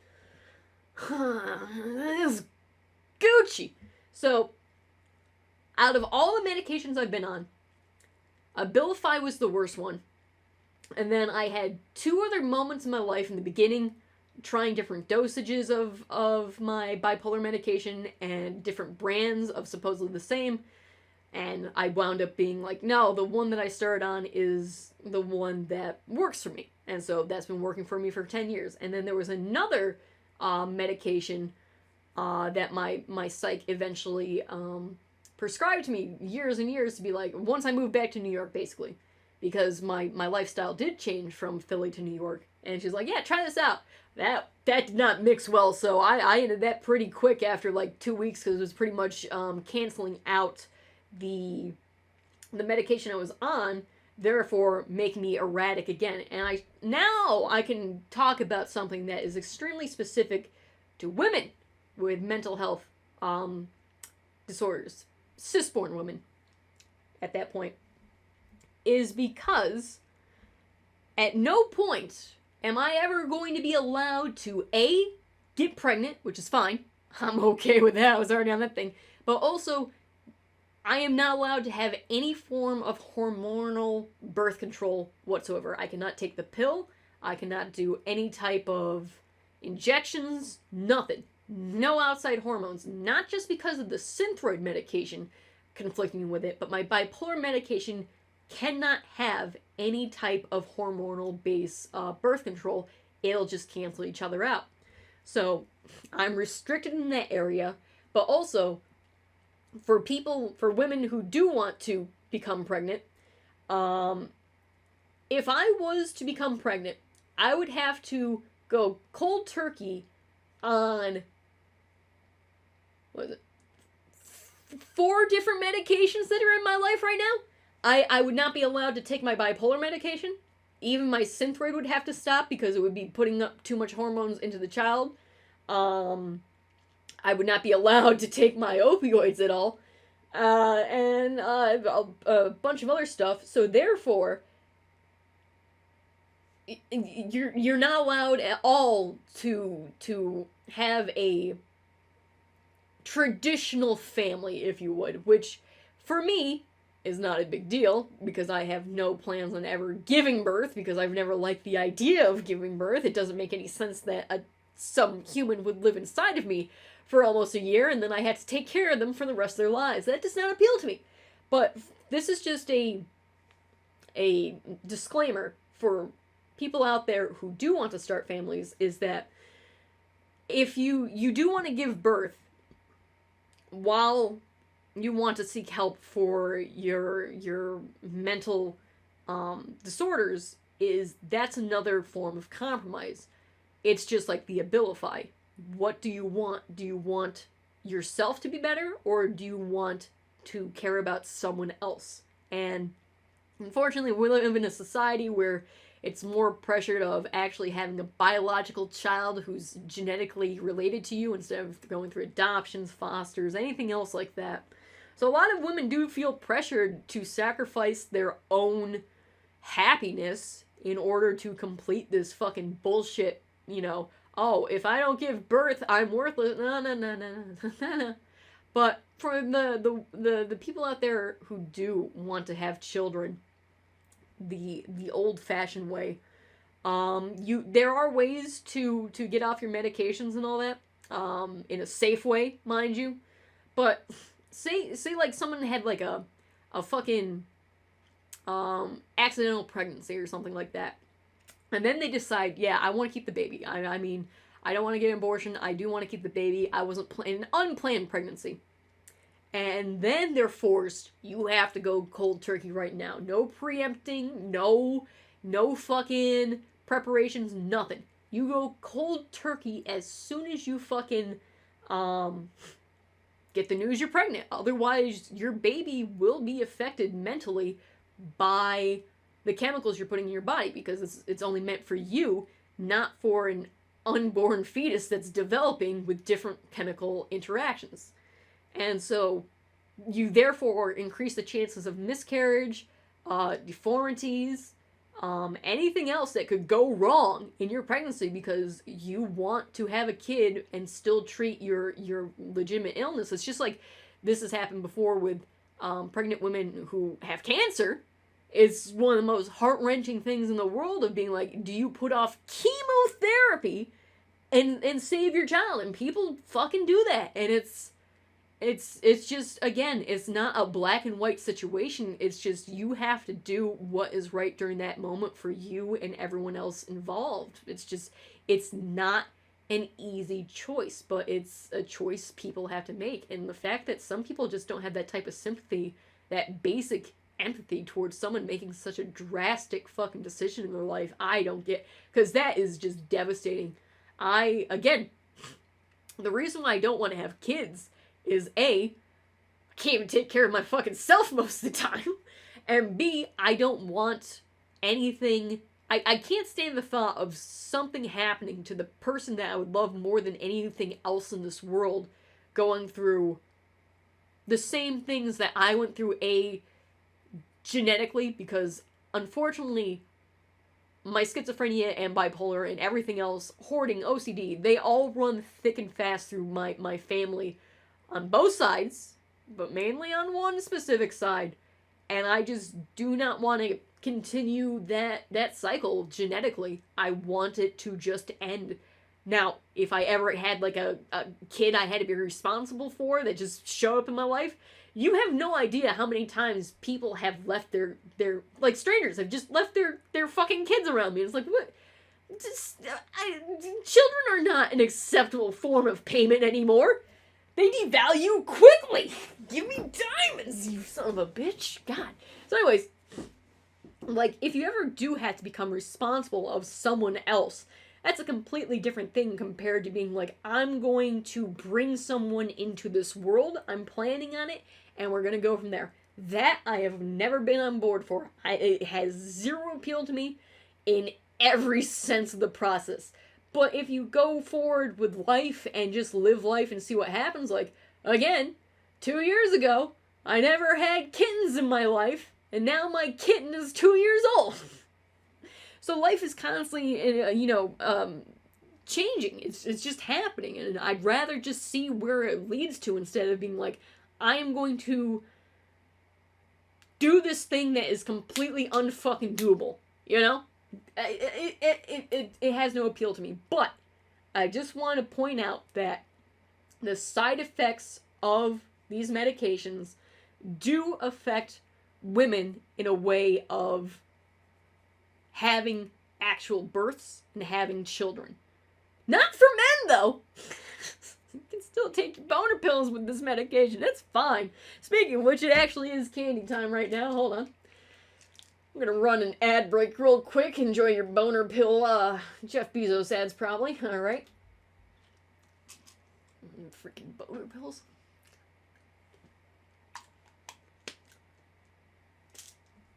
Ugh.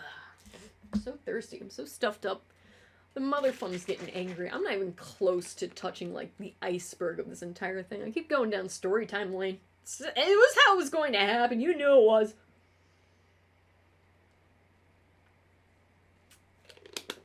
Ah. Delicious. Actually, I want more Snapple. Hold on. It's only 3:14 in the morning. Nice. I hope the calming serenity of this fantastic screensaver is bringing you tranquility for all. Boop. Okay. Ha ha ha ha. Ugh. It's just so bizarre. And a little tangent real quick after that. It's just so bizarre that, like, again, women are expected to give up, like, basically everything for everyone else and to continue propagating that for other women, of being like, you have to sacrifice everything, and like, oh, God forbid you do anything to improve yourself, you selfish bitch. And like, oh, Jesus Christ. Anyways, so when you go into the mental health treatments and stuff like that, always consult with your doctors about all side effects possible. Understand everything that is known about said treatments, and make sure that if there are any compromises, they're the ones you're willing to at least try and see how it works out, and not feel like you're forced into it, because being put on the wrong medication can be a fucking nightmare. And oh, okay. So let's talk about withdrawals real quick. If no one's ever gone through a withdrawal in their life, withdrawals are not fun. All right. If you've never gone through withdrawals and you can't understand the premise of someone being freezing to death yet boiling at the same time, you know, the withdrawal sweats. Let me explain it to you like this. When you go through withdrawals, the chemical dependency your brain has grown to is now reprogrammed to only respond when that chemical is in your system. If it's not in your system, it freaks the fuck out and goes into shock. Withdrawal is shock. If you've gone through enough physical pain to go into shock, it's not fun. And you've gone through withdrawals as in, you know, the psychological version, except, you know, probably with more, like, you know, open wounds, which isn't good either. But the main keys of shock is you start boiling over on the outside. So your skin is just boiling over. You can't stop sweating. You're just sweating consistently. But then your teeth start chattering because the body temperature inside your body is leaving in such a mass exodus. It's boiling the outside of you while lowering your body temperature in your body. Your core temperature goes down. That's what happens with going into shock or withdrawals, is the chemical imbalance or whatever you're going through, whatever trauma you're going through, is so intense that your body is trying to just exit everything out at the same time, including the stupid ass core temperature, and you just feel like you're fucking dying. And sometimes people do die through withdrawals. People do die through shock. That's, you know, if someone gets pulled out of a freezing body of water, they're still not safe until they're treated because their body just went through physical shock. If a heroin addict goes into withdrawal from not having, you know, the drugs that's been coursing through their veins for however long they've been addicted, they start to go through withdrawal because their body is going through physical shock because their mind isn't processing the chemicals that makes them function, because because narcotics can replace certain chemical not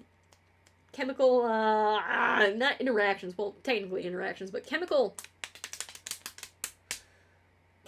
reactions and interactions from occurring, which therefore recodes your body from how it's supposed to normally work. And it just freaks the fuck out. And it's not fun. And also, after 10 years, how long ago was it? Not too long ago, I actually did go through withdrawals, not because I wanted to. I went through withdrawals on my bipolar medication because, again, now I'm on state-based medical insurance, which is, at least New York is indeed a blue state, so it's much more generous than others. But when I was on private insurance, I could get, that's why I was able to actually do so much experimenting as to what medications worked for me and what didn't early on, because the insurance companies were like, yeah, just have all the drugs you want. We don't care. You want to send them back, get more, what you can have as many refills as you fucking want. As soon as I went on the state base, I can't even take the wrong medication. Like, say I went to the pharmacy and I thought I had my bipolar medication, but it was either not the right dosage, not the right brand, something else. Like, something went wrong and it wasn't my fault, except I didn't check. If I sign that receipt and walk away, my insurance will not replace my medication for an entire month. So you're fucked over. So now I have to be hyper alert as to how everything is done with my meds. And trust me, you don't get a lot of wiggle room when you're on state insurance, so you gotta be, you gotta be real assertive on making sure you get the right shit. Oh god, the amount of times the pharmacy adventures I've had, oh god. So anyways, and that leads to one pharmacy adventure where I needed my medication, but unfortunately the pharmacy didn't have my medication in stock, and I was running low, and they didn't have it in stock for 2 fucking weeks. It took them 2 weeks to get the fucking refills shipped to them to get to their patients. Now, granted, this was during the height of the pandemic in 2021, where where resources were limited, so stocks and inventories all over the world, the chain supply was just all fucked up, so it can be attributed to that. But in order to try and keep myself from just freaking the fuck out, I basically just took less and less of my dosage every day. So instead of doing the 4 pills, I started doing 3 pills, and then 2 pills, and then 2 pills, and that was enough to keep me kind of normal and balanced as much as I could, as best as I could to my abilities, without actually having the proper tools to treat my fucking never-ending condition that is not cured at all by the medical industry. No, it's fine, just keep, it's fine. We don't need to cure diseases or anything like that. Anyways, so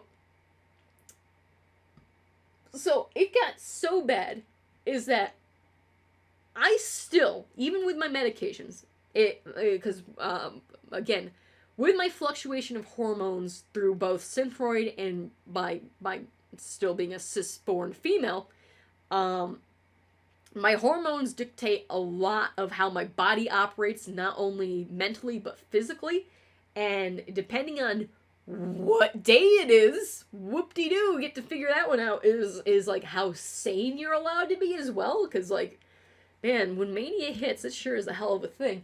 So, even though I've been medicated for all these years, I still hear voices, but they're my voices. It's usually like self-doubt, or again, like how my mind doesn't turn off because it won't stop fucking thinking, and I'm on Wikipedia at like fucking 5 in the morning, looking up God knows what, probably yesterday's world answer, I don't know. So anyways, just nonstop rabbit holes and hyper focus onto topics until you can't, you have to binge until you can break away from them, is a very dangerous combination with someone who is hyper focused, obsessive compulsive maniac. And so every now and then, the worst offender again in my life was when playing Overwatch Ranked. Thank God that's out of my life. I've been sober on that for like 2 years now, thank God. But even small things can explode and snowball into massive, like, again, rabbit holes where you fall through and hit rock bottom again. So I still hear voices. I still hear voices of doubt, but then I can talk myself out of it because I understand and recognize, wait a second, this is my inner demons. Tell them to shut the fuck up. And usually I really do just tell them to shut the fuck up, and it's fine, I fall asleep. But the one thing I forgot from all these years of being medicated is that my my schizophrenia gets treated from the bipolar medications by association, because when I'm not on my bipolar medications, the voices tend to be other people's voices, and they sound like they're talking right next to you, a la Son of Sam. That type of thing, where, oh god, my psychosis is pretty fucking severe. This is a good reason to highlight that I really do need my medication. Otherwise, things can go horribly fucking wrong, because I haven't talked about blackouts yet. Again, these are all things I've talked about before. This is just everything in one easy-to-locate video, so buckle on up. Now we're getting into probably the shit people find to be the most juiciest and yet the most terrifying to experience. So, again, like I've said, my trauma is mostly through violence. A lot of fucking violence. And just, that's how it was. I can't explain anything else. Otherwise, I'd be saying there was no violence in my life, and yet there was violence in my life. So it was always just a part of who I was, which is why a lot of people still think I'm very intimidating. And I know it's hard to believe when you guys see me on stream and all that. I'm like, oh, it's just Bob. And it's like, no, when you see me in person, I'm a very intimidatable person. I still do that on purpose for reasons, because I really, really just want to be left alone. But it also, it's very alienating. But that's the compromise I'm willing to make. So, you can just be a little bit New York every now and then, I suppose. Anyways, so one of the worst parts of not being in control of your emotions, especially when you have such mania, is the risk of becoming an unhinged maniac, because blackouts do occur, and they are the most frightening things to experience, of not being in any control of the actions you commit while being blacked out. And you can get to the point where you're so enraged, so infuriated, that you just can't see or hear anything else. The world goes deaf and blind, and all of a sudden, you just do something that you instantly regret, and you can't help yourself. And that's another reason that motivated me to finally seek help, is I was just tired of constantly living in fear of myself and what I would be capable of doing. And I didn't want to do things that I had no control over. I wanted body autonomy, and that's going to come up big later on. Body autonomy is very much something I feel like people who don't have either chronic or biological ailments or anything like that really take for granted, because body autonomy is becoming more and more important to me the older I get, the more I appreciate it. So, again, when you want to do something, you want to do something with intent, with you in control. You don't want to be forced into something that you have no interest in doing. You don't want to be a violent psychopath. Let's put it that way, alright? Because you don't want to actually have anyone get hurt because of your fucking just psychosis. And that's one thing that I do on purpose, is I keep people away from me. And it's still something that I, to this day, I'm never going to be able to unteach myself that, is to let people in, is because, and this is very rampant with domestic abuse cases, or people like abused children or anything like that, is being allowed into an environment with people that you know won't call the cops on you. That is what festers and encourages really toxic environments for humans to live in, is that you know you can abuse these people without any repercussions until it either boils over to where you go past the breaking point, or eventually you just live a miserable life. And that's why I just don't trust myself to make too many close connections with other people, is because it's like having a dog, like a junkyard dog on a short chain. It's like, oh yeah, as long as you stay away from the dog, it can't bite you. But if you try to pet the dog might be fine, might let you pet it for a bit, but if you piss off that dog, it's gonna rip your fucking arm out. And I don't want to be that junkyard dog. I want to be better than that. I don't want to be a rabid fucking animal sort of thing. I want to be in control of my actions. I want to be in control of myself. And there have been times where you just aren't. And it's so fucking terrifying to not be in control. And like, you know, movies portray it as like you're turning into a monster. Like you're becoming a werewolf. Like the full moon rises and you're no longer yourself, and you're not. You just go out and do horrible shit. It's like, oh, okay. It's like, nah. Oh, man, that's cool. I get to be a wolf. Oh, it's like, no, I don't want to be the wolf. No, thank you. Please, no, I'm good.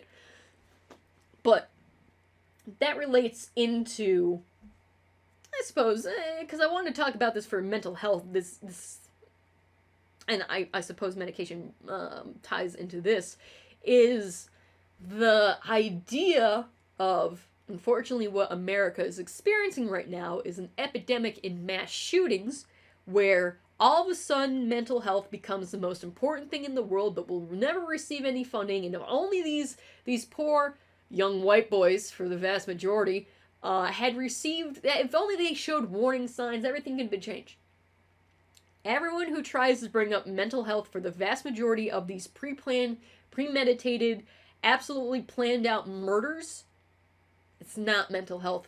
People can be just evil, awful, terrible pieces of shit and be mentally competent, which is why, and I feel like a lot of people have seen this at this point, with one YouTube series of Jim Can't Swim, the team behind it, that channel, did a comparison between the Parkland, Florida mass school shooter versus someone who actually is criminally insane and killed someone while being criminally insane, is that people who snap and actually do have mental problems want to be punished for their actions because they don't actually want to go through with it, and the few that actually do end up, like the one guy who was in that example, or even Son of Sam, some serial killers end up like that. Ed Gein is a good example, where they are not mentally able to comprehend either the life loss of the, like, they either are not mentally adequate to understand the consequences of permanent life and death situations, or they were not competent in that moment to understand their actions. They were not in control of themselves. And the reason why mental insanity in crime cases is so rare is because it's rare for a fucking reason. That's why you know the names of Ed Gein, the Son of Sam, other people who do things so out of like, you couldn't even imagine, is because they're sensational, they're abnormal, which is why not mentally diseased people are not a threat to society. They're a threat to themselves more than anyone else by doing self-harm, because they're constantly being told they're fucking monsters. And there's no better case than looking at the homelessness problem in this country, because so many of those people desperately need help from the community that they're in, but everyone's just failing them left and right. Granted, you can't make someone take medication, you can't force someone to have treatment, but you can show someone fucking empathy, some respect and dignity. You don't have to look at them like they're not human when they're the most vulnerable humans you're gonna see outside of fucking children and those who can't take care of themselves. And it's mind-boggling again, where society like puts all this emphasis on responsibility. And when people clearly need help, it's like, no, you don't get any help. No, fucking do it. But meanwhile, the people who commit mass fucking murders are, oh, they had such a great life. I never could have seen this coming. I can't believe little Billy would go out. And it's like, it's really hard to imagine that someone with pent-up anger and the means to commit mass murders would therefore be like, I don't see any point to this. I might as well go out, in infamy. Easy fucking infamy. And it's just like, wow. So again, the fact that mental health is only brought up when these things are done is absolutely disgusting. That, again, the mental health community gets to be a scapegoat. And of course, people with mental afflictions do commit crimes, do things, but again, that'd be like saying most humans are murderers. It's like, no, only a small percentage of every subsection does the most extremes. That's why they're called extremes. Otherwise, it would be called the norm. It's how do people not understand that? Extremism is not the norm, it's the abnormal. So, again, Ed Gein did not know, could not comprehend anything that he did. So he was, again, people wanted to see him get the death penalty, all that stuff. He didn't even know what the fuck he was doing. He just could not comprehend it. Therefore, he was medically insane. The kid who, in that example of comparing the Parkland shooter, he just shot a guy, killed him, and he's like, put me in jail. I did something terrible. That's the thing, is showing remorse and regret to your actions is humanizing compared to planning to be like, I'm just gonna kill people, which is what that Parkland shooter kid was trying to be like, oh, I hear voices, the demons, all that kind of stuff, the cliches, and it's like, you preemptively decided to do all this. If you can preemptively plan such evil, you're not fucking crazy, you're a fucking bastard, man, It's just, again, people like psychopaths and narcissists and sociopaths, those are all mental disorders as well. But again, it's not the same as being bipolar, schizophrenic, or anything else. Those are their own categories. I don't even think we have ways to detect narcissism. It's been done.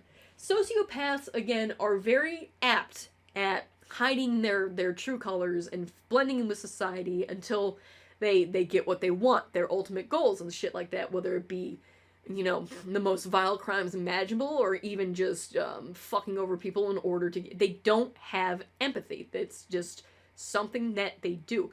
But, again, you don't have to be crazy or mentally ill to do evil. You just have to be a person who decides to do evil.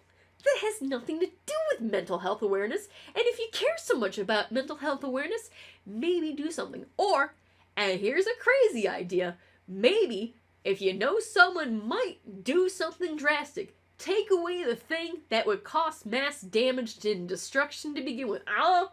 It's crazy. It's crazy how that works. That is something I've been wanting to talk about for a while. I'm only glossing over it right now. There will be future streams where I go deep dive into that.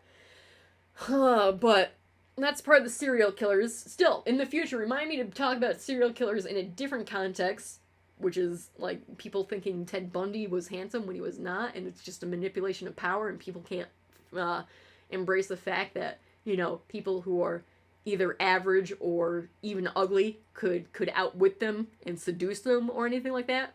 Cleopatra actually was proven to be pretty inbred and not even close to beauty standards that even back in her days was acceptable, but she was able to outthink, men And therefore, oh, she must have been super duper sexy. How could she have gotten her way without being super duper sexy? And like, no. No, she was just very smart at what she did. But, you know, gotta be super duper sexy. So, like, all these new Ted Bundy retellings and making him hot. Like, Ted Bundy was just a normal looking guy. But, like, they're getting, like, fucking, like, porn stars to play. And it's like, nah, that's not too accurate. I'd be like, portraying fucking John Wayne Gacy Jr. as, like, Channing Tatum from, fucking, what is it, that Magic Mike bullshit. Like, yeah, I don't think this is historically accurate. Yeah, I'm just gonna think, like, people who know how to manipulate others can, you know, get away with that regardless of what they look like. That's why it's called manipulation. Now, they gotta be smoking hot. If I can't put my dick in it, I don't believe it. Oh, shit. Anyways. So, again. These mass shooters who do survive and then try to say, oh, yeah, I'm insane. I'm not going to jail. Like, again, like, these idiots who think that they get an easier time at a criminal mental facility where you're under 24/7 lockdown and surveillance is somehow better than going to jail, probably just because they don't want to face the death penalty. But in that regard, it's just like, you stupid son of a bitch. Anyways,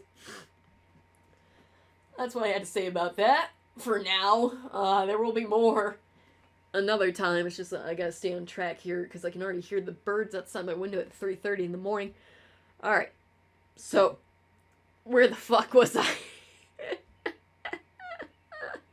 Oh, blacking out. Okay. So again, and oh god, and Netflix just released a terrifying yet just you can't look away from it documentary about Jimmy Savile, the monster from Britain who was a child predator for his entire career and just a sexual predator as well. He just went after everyone. There was one great segment in that thing where they were interviewing a case psychiatrist, I think, or a I don't know, like the British equivalent of like a forensic psychiatrist, therapy, behavioralist specialist, and how they're talking about most people who work, or most patients who are in asylums are so happy to be there before they ever did anything wrong, anything that they couldn't take back, anything that went over the line, because they were constantly terrified of hurting someone else. Whereas the problem is when you do have psychotic breaks is your self value is the least important thing on your mind, which is unfortunately something that a lot of people end up, in a split second, they make the wrong choice at that time. They don't see any other way out than,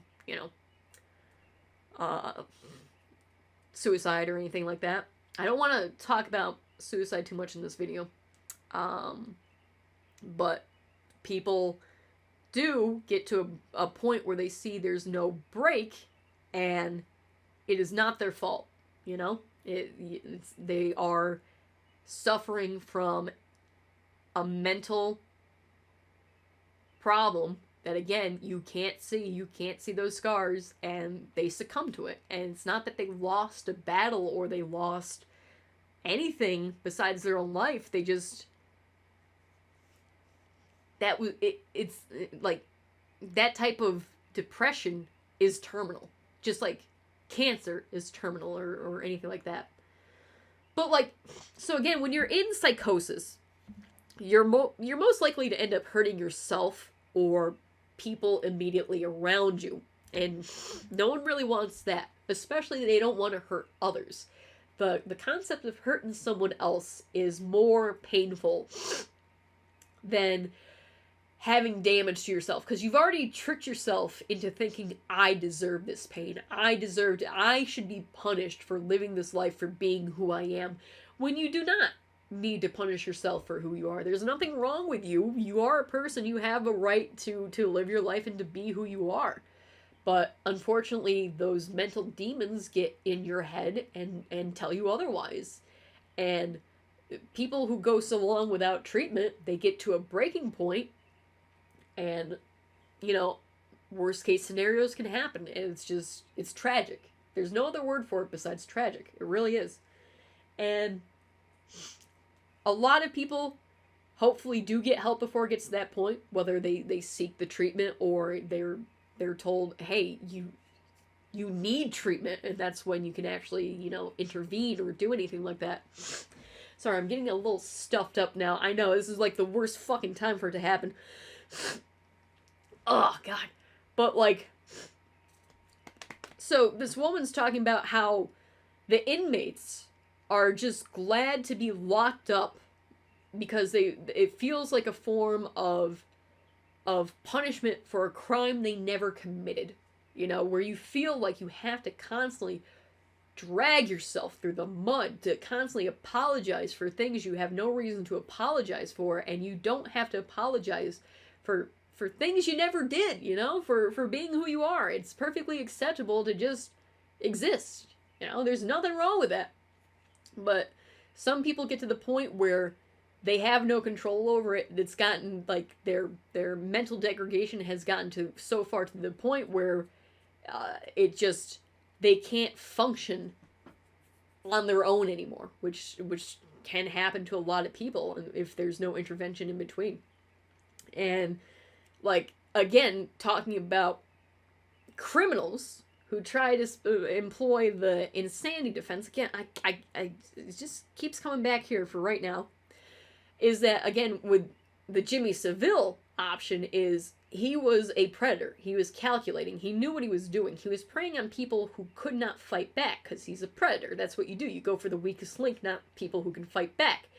So, he's, like, fucking volunteering at these mental institutions with like some of the most vulnerable people around, and people are thinking, well, wow, such a great guy for helping out such people who are vulnerable, when in actuality he was fucking molesting and sexually assaulting and abusing a lot of them. It's like, oh my God. So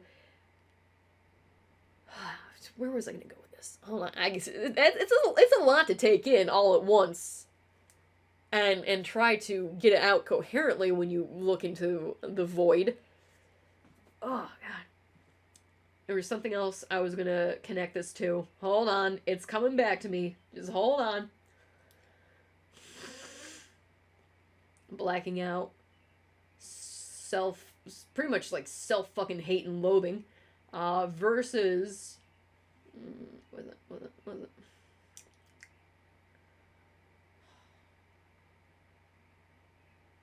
I feel like people who do have mental diseases are much more hyper alert of other people's feelings compared to people who don't have to go through that type of environment, and therefore they're much more careful to try not to upset other people because they know the pain it feels to be at such a low, if that makes any sense. To be hyper aware of emotions, to not want to cause pain because of emotions.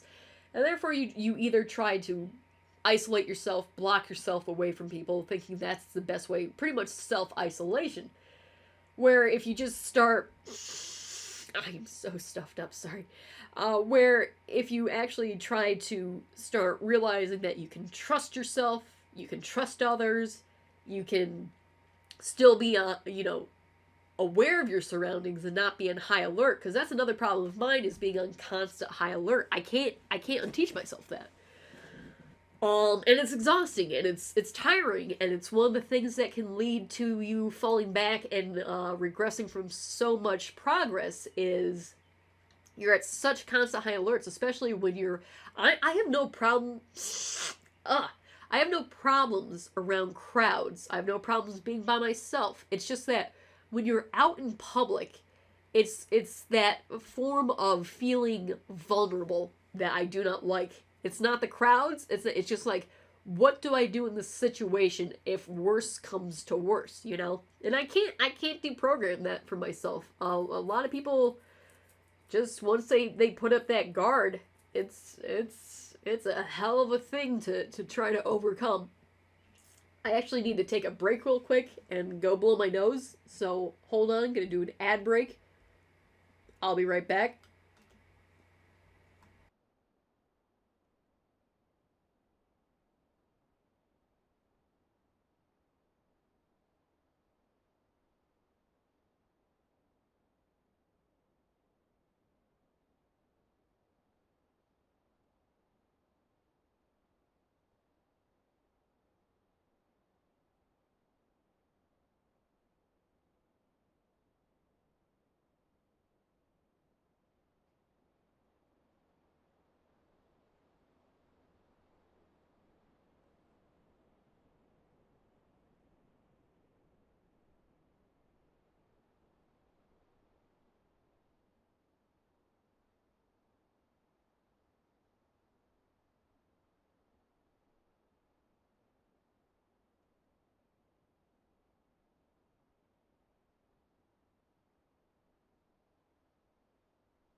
All right, testing, testing, 1, 2, 3. Testing, testing, 1, 2, 3.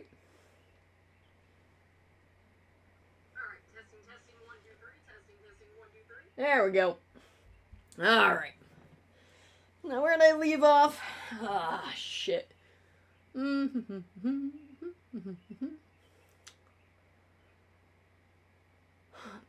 another thing I want to mention is like that's why there's so many prevention hotlines and counseling and you know safe places to contact when you do hit those types of like fight or flight moments or mania or psychosis is to like help you talk you down and realize all that kind of stuff compared to what was the guy it's like right there, it's like right there. Ah, shit, damn it.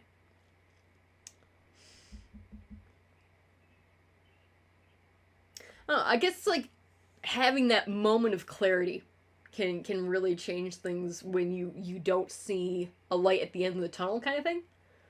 But what the fuck was I gonna talk about?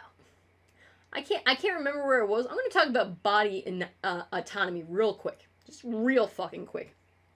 This is a side note until I finally, so I had to go run downstairs and just blow my nose like 18 times. The mother is gonna be right back. Don't worry about it. But anyways, so body autonomy, which is having full control over your body, regardless of who you are. is extremely important as a human right, and I've come to grow to appreciate that for the longer I've lived, for various reasons, and so there's nothing worse than being told you have no say in something as major as a medical emergency or an important factor in your life or anything. Like, you have no control over something that is important. It's very helpless. And a lot of people can say the same thing if they're trying to get an abortion. A lot of people can say that if they're trying to transition their bodies to finally feel like who they are. But even without going to the most drastic and extreme things, having body autonomy, being told that, and pretty much gaslit, that what you feel is not correct, like, what you're physically experiencing it can't be happening to you, we don't believe you. Not being believed in the medical field, in any part of the medical field, is completely demoralizing. And I've been experiencing that in the physical part, not in the medical part. Thankfully, my mental health facility actually does, well, my mental health physicians actually believe all this shit. It's just the thyroid problem has been making me more and more pissed off at the American medical community more and more, because there's nothing more frustrating than knowing there's something wrong with you and not being taken seriously. Because, oh, you're looking up on the internet too much. Oh, it's and then you're right. Because the thing that you have, in my case, a chronic, genetically inherited fucking autoimmune disease, has a lot of things to do with several parts of your body, and if something goes wrong, it's probably going to go back to the autoimmune disease. And so, again, the show House MD once existed. Hugh Laurie was the biggest craze in America in the mid-aughts. You couldn't go anywhere without talking about fucking House MD. And so, of course, you gotta be grand, extravagant fucking illnesses and accidents and diseases, and it's never lupus, but in real life, it's probably fucking lupus. Please treat my lupus. I'm gonna die if you don't treat my fucking lupus, you fucking lunatic. And after having to deal with the medical community and not being fucking trusted with my own fucking pain has been infuriating.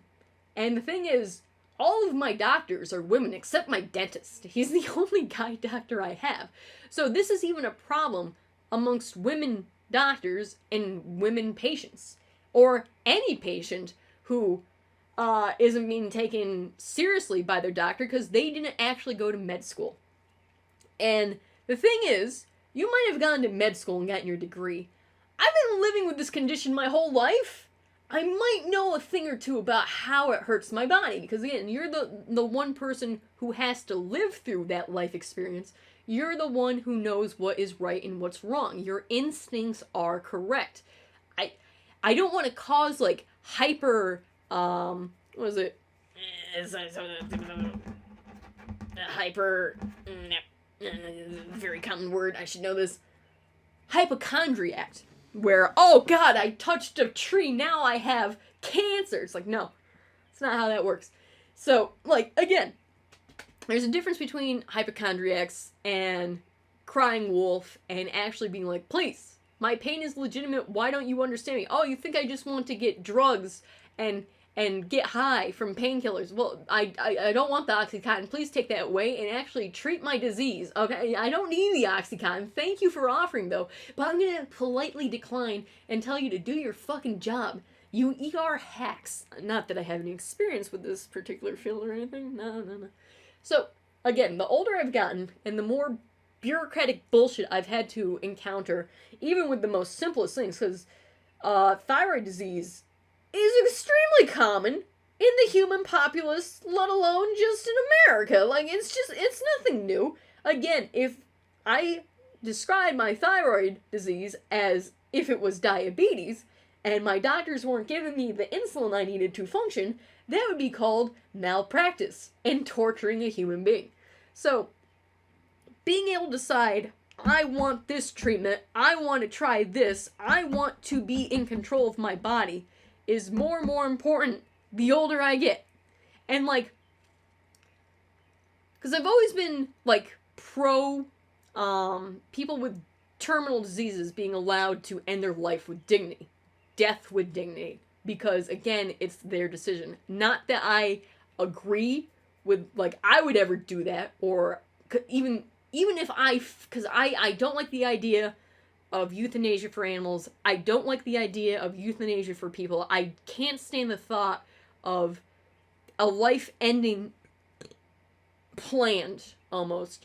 I don't like it, but it's not my call. It's not my life, and I understand people are put in fucking worst case scenarios, and they have to make a decision, and I don't know what type of decision I would make in that situation, but I also am not going to judge someone who has to do the right thing. The right thing is not always the easiest thing to do. Like, again, I regret, still to this day, in 2017, my cat had cancer. I didn't put her down, and for 7 days she wasted away, and I don't believe that was the right decision, but I couldn't put her down. And I still live with that guilt and that regret, even to this day, and I'll live with it for the rest of my life. But I could not put her down. But people who do have to make that choice, it's not even easy. It's still not an easy decision, but it's how you handle it, you know? So, again, one of the things that always, as a kid, I could never understand was Bob Marley dying from cancer. Because if you guys didn't know, Bob Marley, he actually had a very treatable form of cancer, which developed on either his pinky finger or pinky toe, somewhere very benign.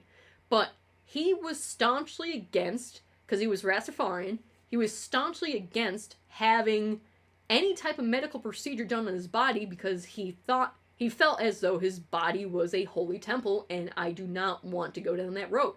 So, something that could have kept him alive, a procedure that could have kept him alive, he decided, no, I'm going to go with what I want to do and what I feel is right with my life, and he ultimately died from cancer, which is horrible, but in a sense, I can understand, like, no one has the right to tell you what to do, and if that's your belief, he died, you know, what he believed in, is that if he was going to die, he's just gonna die.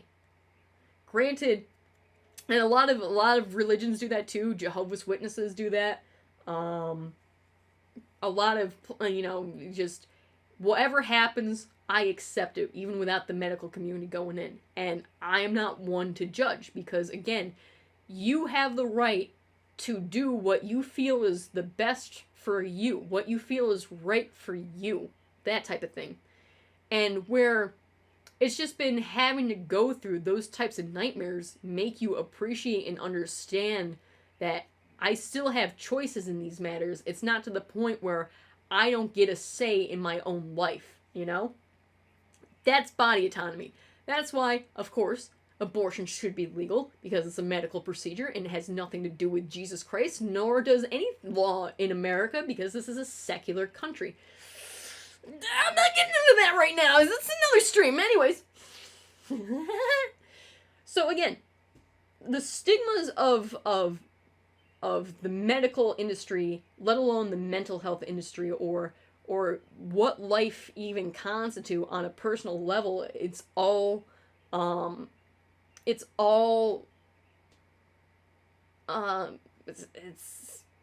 subliminal, not sublime, subjective. It's all based on the individual's experience. And yeah, body autonomy. It's pretty cool being able to realize that you can, you know, live a life in the pursuit of happiness and freedom. You know, that's kind of in the Constitution. Not so much about abortions being illegal or the death penalty or anything like that. You know, it's fine. Or AR-15s, but, you know. I'm being spicy now. Just being spicy. Alright. There was a point I was trying to make with the Jimmy Savile documentary, but it's flown out my mind. Anyways, it's a good, terrifying documentary. Jesus Christ. And I was talking about, mass shooters trying to play the insanity card and be like, ha ha ha, I'm gonna get away with this one because I'm crazy. It's like, no, you're going to jail where you belong, dumbass. And then I was so this all stemmed from talking about blackouts. So the main point is the fear of doing something that you normally wouldn't do, being abnormal, being a monster is extremely terrifying, which is why most people who feel those feelings turn that negative energy inwards to themselves, or unfortunately to those even close around them. So again, those with mental health issues are not a threat to society on the grander scheme, because they really don't commit too many major crimes. Do they now? They don't get AR-15s. So, alright, let's get back on track of talking about, the medicated side, I suppose. That was a whole section of this video. Alright, so, talked about Abilify, talked about side effects, body autonomy, having choice, everything and all that. So, and also withdrawals, that type of thing. There's a few other subjects I want to talk about before I move on to the Ask Me Anything portion. And trying to collect this all because now I've gone into a whirlwind of, thoughts. I gotta, pick one out of the fucking tornado and be like, yeah! Alright, what was I gonna talk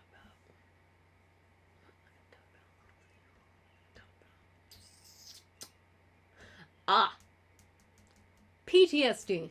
Yes. I don't know how I overlooked such a benign subject as that. Alright, so... Oh my god, the clouds are actually moving in this game. I just realized that. It's so slow, though. Alright, so... I do have PTSD. Badly. Now, granted, ever since I went to college and I lived in Philadelphia, even without, because the therapy was able to build up my healthy foundation for me to finally unravel and get my thoughts together and realize what's going on and have clarity and all that good stuff. But the PTSD, and this also ties back into what most of my major panic attacks have been, is survivor's guilt, because of all the bullshit I've seen in my goddamn life. So that is the main trigger for that type of episode that I have, where you just feel like, why did all this happen to these people who deserve so much better, and yet I'm here and I'm like a deer in the headlights who can't move. You're scared so much from regret that you have no reason to feel these things, but it's still crippling nonetheless, and therefore you can't actually live your life. It's debilitating, it's crippling, and it's horrible. Just as bad as blacking out is anytime that you go into fight or flight reaction. It's not a good feeling of feeling like your back's so far up against the wall you have no other options, and it's just like it's suffocating. So when I was in Philly, I was able to live my life out the way I wanted to, have independence, and then unfortunately the city of Philadelphia is a piece of fucking shit. Too long didn't read. I could no longer afford living in the city, even though I was making an income, because as you all have seen since the 2008 recession, renting in the housing market is complete bullshit and is only used by fucking shell companies to continue investing into equity so that they don't have to pay taxes, and they fuck over everyone in the process. Isn't it great? So of course I was one of those casualties as well, because again, like I casually mentioned, my rent started in 2008 at my last residence in Philadelphia, and it was at $700 a month in 2008. Now at this time, someone is paying over $3,000 for that room, which again if you guys remember from my streams back in Philadelphia, was a pretty small fucking room. But, again, that's an economic talk that I've gone on loop about before. I think you get a pretty good gist of how I feel, but it still doesn't, you still feel like a fucking failure, even though it's not your fault. I was paying off all my other bills, I was able to pay for my food, I was able to pay for everything, except my goddamn rent, and that just coincided with a lot of bullshit factors, and I went right back into my awful, terrible, go-to of, I'm going to spite myself in order to spite everyone else, even though there's no one to spite, and you should really focus on, getting yourself better, but then you're a petty piece of shit, and you can't stop being a petty piece of shit, and then you end up right back where all the trauma begins for the past 7 years. And it's really hard to better yourself as a human being when you feel absolutely confined and restricted and as though you're just chained and there's nothing you can do. It's not the best feeling. And again,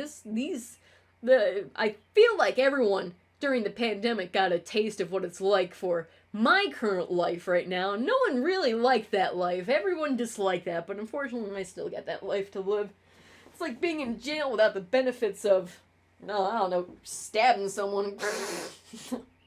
I kid. That's a joke. Thanks, Twitch and YouTube and censors of the internet. Jesus Christ. So anyways, so in Philadelphia, my main things that I was working on was, again, my main anxieties were money. Purely economic. I wasn't able to pay off my rent, for much longer, and I knew that fucking that sword of Damocles was hanging just above me, and there was nothing I could do, and I just felt completely and absolutely defeated, and it was just it was a shit show for everyone involved. But now I'm here, and thankfully I'm back here medicated, because God knows I want to be back here unmedicated. I would have gone homeless in Philly if that was the option, because again, if I'm unmedicated, I become completely paranoid. I become distrusting. I go into full, like, you want to go, bro? Fuck around and find out, without being like, whoa, don't need to escalate this to the nth degree. Maybe just calm the fuck down. And I have calmed the fuck down, but unfortunately, the state of New York really hates the idea of, small businesses taking off and, letting artists sell cat stickers for a living. God forbid they make money off of that without paying several $1,000s a month for it to be legal. So anyways, I've had the two-pronged factor of, A, having pure freedom and pretty much the life I want to live being ripped away from me and thrown back like, I'm a child again, so here I am once again being 16, but at least I got cats this time. It's fine. I don't see any problem with this. But I am at a better place than I was as a kid. I'll say that right now. But it's hard to not get overwhelmed when the same shit that caused you to be who you didn't want to be is still very much around you, It's like putting an alcoholic in a bar and locking the door. It's like, no, thank you. Oh, that was the thing I was gonna say about the fucking mass shooters is you don't have to be crazy to be at your breaking point. You can drive people to horrible, horrible acts because they don't feel like they can get out. It's just like, a dog chewing off its leg because it's trapped and it's trying to escape, that type of thing. So again, you don't have to be mentally sick to be broken, alright? Anyone can break anyone. That's like when innocent people get thrown into jail for crimes they didn't commit, and then lo and behold, they got turned into criminals because the justice system is completely fair and balanced, right? That's great. So if you put people in a situation where their fundamentals and their humanity on a whole is being completely disregarded, wow, who would have thought that they would have gone and fucking snapped? I never could have seen it coming. They look so happy being miserable as fuck. And it's like, yes, people have a breaking point regardless of what they are mentally or physically. You got a breaking point. And if you get broken, it's not going to end well for you or anyone else, to be perfectly honest. So, again, those assholes trying to say that they're insane to get off of it. It's like, no, you just finally said, fuck it, this is my breaking point. I'm willing to give this much up to gain infamy and fame and all this stuff. And it's like, it wasn't worth it, was it? And now you can't take it back. No undo button on that. Now you kind of gotta pay the price. So that was something else that that was the other thing I wanted to bring up. Is breaking points, because any normal person can be drove to the end, and it's just that you define what your breaking point fucking is. That's why road rage happens so much, because people are fucking in the moment, they don't think ahead, and they shoot someone in another car because, oh god, you merged into my lane. It's like, god damn it. So yeah, petty bullshit can lead to some pretty stupid shit. But alright, so getting back to PTSD, is, again, I actually have not seen my therapist in years. Not only because of the pandemic, I probably didn't see her since, I probably haven't seen her since 2015, since I moved back. Because, just because you have a therapist doesn't mean you have to see them every, you know, like how fucking movies say, oh, well, if you see a therapist, you gotta see him like 3 times a week, you gotta do all, no. You don't see your doctor every fucking week, even if you have a chronic medical thing, unless you have something that's super duper, fucking important, but that, again, is a rare occurrence. That is a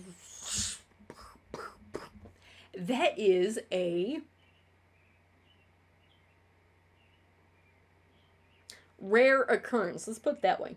When most things aren't the nth degree. It's just that when things are the nth degree at the most extreme, they have to be taken care of in a different way that most people don't have to experience. That's why it's a fucking extreme. So again, chemo patients have to stay on a very strict regimen for a reason. Meanwhile, yeah, if you're diabetic, you have to take your insulin every day, but you don't have to see your endocrinologist every fucking day because you're on a normal medicated system that is proven to work because you take the insulin that your body doesn't take care, and you just have to make sure that everything else is working fine every few months. And it's like, yeah, that's a routine checkup. Unlike, I have to fight for my fucking life right now because I have cancer. You know, again, not everything is equal. Some things need more attention than others. But, so, I haven't seen my therapist in years because I have the building blocks I need in order to see signs and to see things from a different perspective than just my own in order to figure out problems. Again, my therapy is basically taking up my advantage of my love for puzzles and just fucking run with it. And so I've had several epiphanies that have changed for the better in my life ever since moving back to New York. And those have helped. But the problem is, my PTSD has started to flare up because I'm back in the community that gave me the fucking trauma to begin with. Now, granted, just by moving back to New York didn't cause it. The factors that caused it was, ironically enough, trying to find in real life jobs after the pandemic to make money, and oh boy! My Discord has a bit of an inkling of what I'm talking about, but I still haven't made that fucking video about it. And to be fair, it even started well before that, because just like how I said, I don't mind crowds, I don't mind it's just being in a location and feeling vulnerable is the worst feeling in the world. And that's the problem I have with typical, 9-to-5 working jobs. And one of the reasons why I got so much anxiety from being in schools or college is always having the variable of what is someone else going to do and what do I do in response, and I have to respond in the nth degree because I have to think about what happens to me. You know, that type of thing. And when you're on edge that much, you're gonna run out of resources. You're gonna burn out real fucking fast, and that's what's been happening. So I've been having some bad PTSD flashbacks. And unfortunately, my therapist does not specialize in PTSD treatment, and I had to find a PTSD specialist in my area. So far, has not been a fruitful fucking endeavor, but I still have to look for one because it is getting bad. So when I got my therapist for my general therapy, help me in my general things, now I need a specialist to then progress that treatment so I can overcome this new fucking problem that's arisen. And I just can't get it on my own. I have to reach out and get help because this is bad. I've never had it this bad in my fucking life, even with the mental breakdowns. It was not... There's a difference between survivor's guilt and PTSD, and PTSD absolutely combines the worst of survivor's guilt and blacking out and just losing yourself. It is not fun to go into that psychosis, and it is terrifying. So, unfortunately, the past few months, I've just been terrified. And that's another thing that's always been the thing, is like feeling like I'm letting others down. I don't want to let others down, so therefore I don't do anything to therefore perceive I'm letting people down. That's something in my art that has been suffering a lot. It's like, if I don't release any art, so be it, you know? Because then I, like, then I can't let myself down. I can't let, it's weird. It's a cycle of just self punishment, you know? And just self-hating, to be perfectly honest. And then you start getting anxieties of like, well, if I say I'm gonna do this for someone and then I don't do it, then I'm gonna look like an asshole, and I don't want to look like an asshole, so I'm just not gonna promise to do anything. And then when you actually do have responsibilities, you get overwhelmed because then the pressure of like, you have to get this done perfectly well, otherwise you're gonna fuck up. And it's just like, oh god. I have tied anxieties to art. I have tied anxieties to just basically any bare responsibility that I have, and sometimes I'm able to just like snap myself out of it and, you know, wake up, you know, get out of that comatose state of fear that you're in. But it is still something that I very much, because that's why I don't take, a main reason why I don't take commissions is not because of how I've handled commissions in the past. It's just that I don't want to do this because it's gonna fucking destroy me psychologically, and, you know, really shouldn't. But, like, again, I do not feel comfortable taking commissions because I just am not at that point where, at least, you know, private commissions for personal use or shit like that, I don't feel right about it. Because I can't even make art for myself at this point. Not because I technically can't, but because for God's sakes, the last thing, major illustration, my whole DeviantArt account gallery is just like nothing but what if. What could this illustration have been if it was just complete? It's just like, oh god, because I can't stand working on pieces of art for too long of a time because I just start losing interest in it, and it's like, oh, great. Well, goody, just don't get anything done. Wow, cool. That got instilled into me during those 4 blissful years of UArts. So anyways, and only got hyper-focused after my cat died. Anyways, so, like, again, last year, I got so pissed off that I'm like, I'm gonna do an art. I'm like, I got the art done. Art, like, the line art. It's looking fine. And it's like, oh shit, now I get all this pressure to make really good typography because I pride myself so much. And it's like, do I want thin lines or do I want thick lines? Do I want thin lines? Do I want thin? And this is a decision that I fucking ping-pong back and forth for like 8 goddamn months before I'm like, I'm going with the thin lines. And then the other day, I try inking them, like, I hate this. And it's just like, oh, cool. So I'll get that one done in like another 6 months to like never. All right, so don't worry about it. I still want to do Elden Ring art. And that's the thing is, now I feel guilty about not completing that artwork, and I'm so guilty that I'm not going to do the Elden Ring fan art. And it's like, oh god, this shit was so much less traumatic years ago. And the reason why this is becoming more painful to do the longer I stay here is because in Philly, I actually went out of my apartment mostly. I hardly stayed in my apartment at all compared to the amount of time I either spent in cafes working, the amount of time I went out to just enjoy the city, to actually be free. So I was able to balance myself of personal work, private work, streaming, gaming, everything else. It was a healthy fucking balance. The anxiety from the rent is what really fucking did me in. Now that I don't have the economic factor as much of a ever fucking hanging presence of anxiety, I've calmed down on that end. But now that I actually have, ironically, a house that I can live in, I just associate everything in the house as I'm gonna just play video games and not do anything. So, and I got nowhere to go to work even before the pandemic for like cafes and shit like that. And I would have to get an office in order to motivate myself, because everything I'm associated with this house is goddamn don't do anything. And therefore I keep trying to buy art tables. I keep trying to buy projects. I keep trying to do anything to get me going, and I just physically can't. It's like when kids complain about doing homework, because once they're at home and not at school, they don't want to learn shit, because do work at school, home is for home, and therefore it's just a fucking cycle that, again, the only person in my life who can change this shit is me. I've made so much progress from other factors in my life. I can do it again. I'm just being a stubborn fuck, and now I'm 32 and 7 years just went out the window. Oh god, I'm gonna be 33 this year. Yay! Woo! It's gonna be great. Oh, shit. So anyways,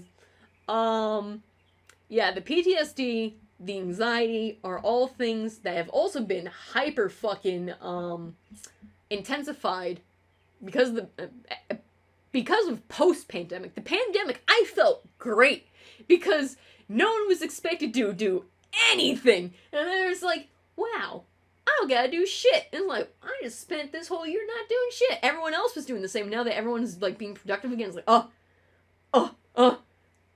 panic! This is panic! So these are the things I have to do. But again, with the medication, the main thing I want to get out of this, and I know there's a bunch of shit I probably just glossed over, but we're at the 3.5 mark. It's like 4:30 in the morning, and probably when we converse in chat, I'll be reminded of things to bring up. So, again, the main emphasis I want to get across when it comes to my experiences with the mental health care industry is actually, before I get to that, there's one little tidbit that I've never shared with anyone else until this. This is a live exclusive. All right, so when I was in high school, I was hanging out with my friends, and I remember this vividly. I was hanging out with my friends here. I invited them over to my house as a kid. Well, I was probably 16, so 2006. I had them over, and we were watching, of all shows, Degrassi, the one starring Drake, the famous Canadian rapper, when he was simply Jimmy from Degrassi, on the network The Noggin, back in those days. And so, I remember we were there, hanging out, watching Degrassi, and then all of a sudden, this commercial came on. And it was specifically, the commercial was, all it said was, showed two teenage kids next to each other, alright? And it's just two teenage kids next to it. And then the voiceover is mental illness only gets worse with age. Contact someone for help. And I remember just looking at that TV and just filled with fucking rage. To this day, I still can't explain it. I was just livid by that fucking commercial. And this was before I was diagnosed with anything, but I knew I had anger issues and shit like that, and a temper, and oh god, I was just fucking anything let loose. But for some reason, that specific commercial enraged me. I didn't say anything to my friends. I was just sitting there, just glaring daggers at the TV, and it was like, fuck, that commercial really pissed me off, probably because it was telling me the thing I didn't want to hear, which was the truth. So guys, if you wanna be pissed off at this stream for telling nothing but truth bombs, I mean I can't help you with that. All right. know why that commercial just fucking pissed me off. It's like, yo, I'm talking specifically to you, and I'm like, bitch, fuck around and find out. I took that personally, alright? So anyways, the main thing I want to really, if you take anything away from my experiences from dealing with the mental health care system as of 2022 over the past 10 years, is that A, never get discouraged from failure. In failure of the traditional sense of something did not work the first time. That doesn't mean you failed. That just means that specific thing wasn't the answer. And the answer's somewhere else, and you just gotta keep looking until you find the right answer. Like, there's nothing wrong with entrusting your gut feeling of, this isn't working out for me, and then still seeking out help. There is no such thing as failure as long as you're still fighting for what you know you need. Alright, so do not get discouraged. Do not let other people shame you. Do not let other people tell you you're a failure, because you're not. Because you didn't ask to be born like that. No one asked to be born at all, and we all have to exist in this one world that we got, you know? And we all gotta figure out our shit at some point. So again, the mental health industry, don't let it discourage you. Just keep looking until you find something that will eventually suit you. It's, you know, as long as you're not abused in such an, like, because I know people can prey upon you and shit like that, and it's terrible, but trust your gut feelings. If a medication works out for you, if a treatment works out for you, and if you know it's working for you, do it.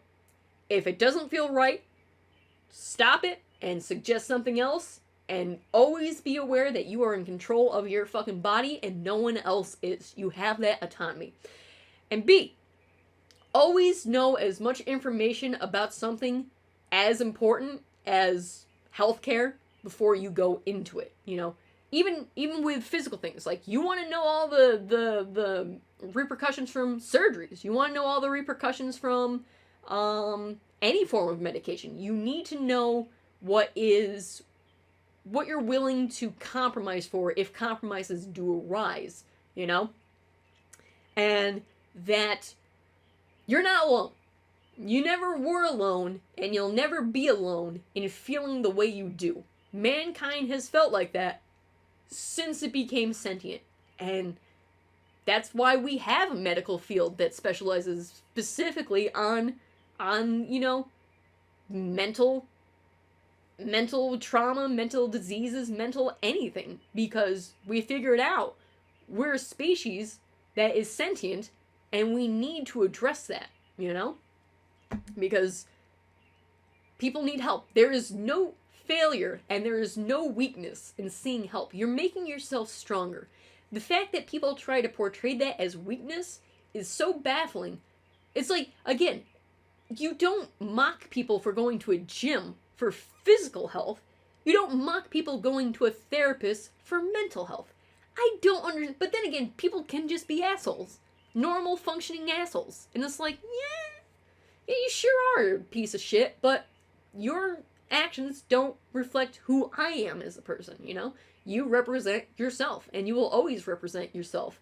And being true to yourself is what you gotta do, you know? That's really, like, the most things I can say. And again, as a cis-born woman, women do have to look out for certain things if it's concerns reproduction and natural births, because medications will always be a pain in the ass when it comes to that stuff, so always know what you're getting into. Otherwise, I guess I'll start the Q&A. So chat, you're free. Again, thanks for all the subs that happened during the stream. Oh yeah, I also want to talk about the witness afterwards, the specific game in general. Alright, so let me, still not going to turn on the overlays just to make sure that the stream doesn't crash, so let's go. Emotes only. Off! You're free, chat! You're free! Run free! Let me turn off slow mode. You're free, chat! You're free! Freedom! It's time to cat jam. Alright, what up? What up, nerds?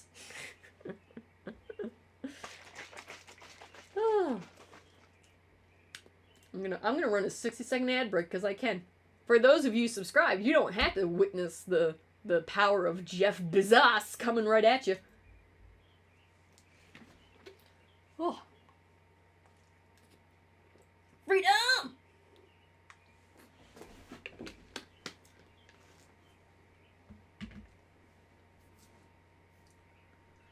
Oh, I hope everyone's doing well. It's also 4:30 in the morning, so if you can't, think of anything to say, don't feel forced to.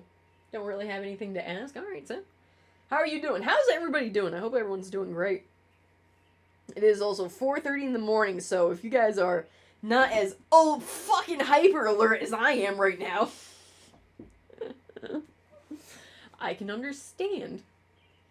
But this is a video that I've been wanting to make for a long time, and I feel like the 10-year anniversary is a good place to start.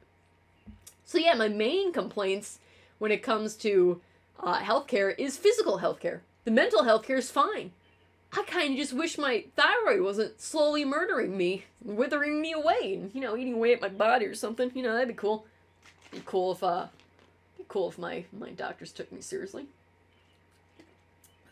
Fun fact. Okay, well, I'm gonna do this right now.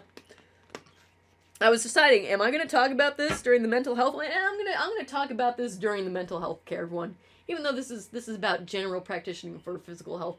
So, anyways, a couple months ago, I kind of alluded to me having problems with my thyroid in the same sense of how I couldn't digest food for 2 years straight, and my doctor thought that was perfectly normal. Couldn't digest food without having betaine and pepsin chemically digest my food because I wasn't producing any stomach acid. Anyways, a couple months ago, I actually started to have more digestive problems, but this time, I hate to say this, it was blood in my stool. That's really nothing you ever want to see. An alarming amount to actually call my doctors. And my doctor's literal response to said thing was, you're going to be seeing us in a couple months for your checkup. Just wait until we take your blood test. And it's like, cool. Anyways, I kind of realized I was drinking more caffeine than I needed to. So I cut that out in the first couple of weeks, and the blood went away. But I still was having horrendous bowel movements. As in, I was either constipated or it was just diarrhea. I hate to say this, but I have not taken a normal shit in like 3 to 4 months, and I am pissed off. It actually has been affecting me for streaming, because not only with OBS being a son of a bitch, it's just like, I try not taking a normal shit for months and see how you... So, again, I just saw my doctor, like, last month, and she's like, oh, well, that's interesting. It's like...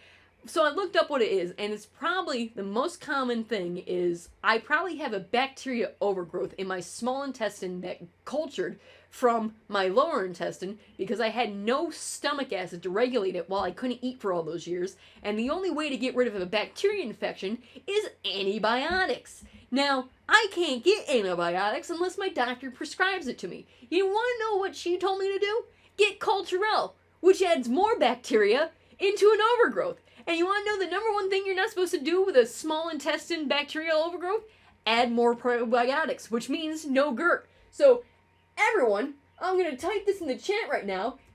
GERT, the yogurt fucking betrayed me. And that's why we are anti-GERT in this channel. And I again, for another, like, couple months, I'm going to not be able to take a shit. And I'm just mad. I'm just fucking mad. So if you guys ever see, notice that I'm a bit more irritable or less frequent in the streams, even though the heat is coming at the same time, until I can take a normal human shit, I'm just gonna be mad, alright?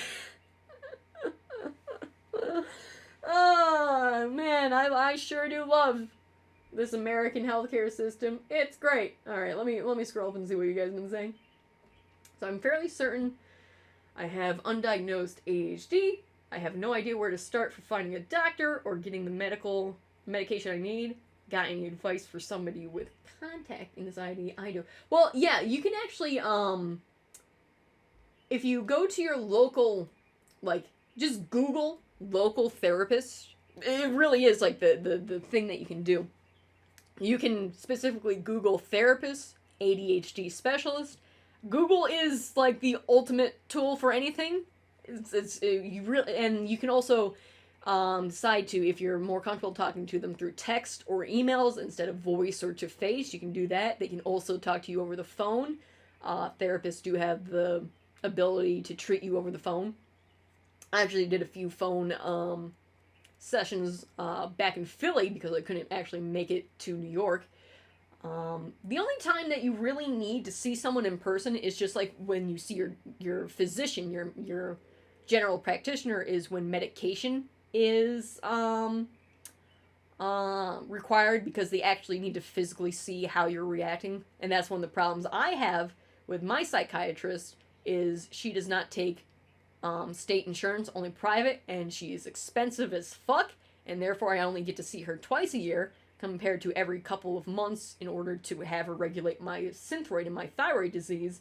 So, but I still have to see her for my other psych meds in person, otherwise it doesn't count as a doctor to patient, because otherwise the doctor can then be accused of malpractice, of just giving out prescriptions to people if they are taking prescriptions without seeing what they actually are in person.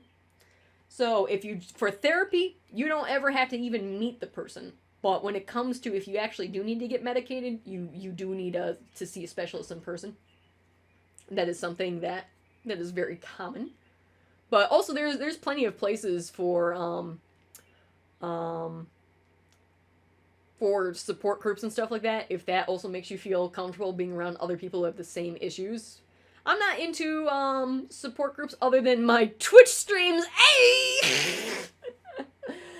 Because again, this is like a layer of separation between, like, if you actually went to a group and people could see you. Granted, I am seen sometimes on OBS, and you guys get to see me, but there is still that wall of separation of someone on the internet is talking about similarities or interests that you have, and it's much more less intimidating. It's much more casual. It's much more inviting compared to the stress of being like, oh god, people in my community will know all this, because there's still anxiety from, close encounters. So, yeah. Welcome to group therapy, everybody. You got tricked. It was just a prank, bruh. Okay, finished up Cry of Fear and learned how to set up a Hamachi for multiplayer. Nice. Yeah, so Sparky, all you have to do is just Google shit. Like, it's like the legit number one. You want to find out something? You fucking Google that shit. And also, if you still can't find people who fit your needs within your local community, like how I'm doing with the PTSD specialist, I'm not getting too many not getting too much luck for local, so eventually I'm either going to have to ask my other doctors for recommendations, or I just need to look for people elsewhere that I can contact. I personally would much rather have someone that I can actually talk workbooks. Actually, Humble Bundle, Bumbledy-doos. Humble Bundle actually just came out with a mental health bundle. And for $18, you get a shitload of workbooks, but all I want is the goddamn PTSD one. And it's like, you're not allowed to have that unless you spend $18. I'm like, fine! It's a good thing they're all PDFDs. I'd hate for them all to end up on my Discord for anybody to see and use. What? Okay, so that's something I'm looking at. Of literature is, just let me buy the one individual. And lo and behold, fucking bucks. And it's like, oh. Uh-oh. It's a stream? Hello?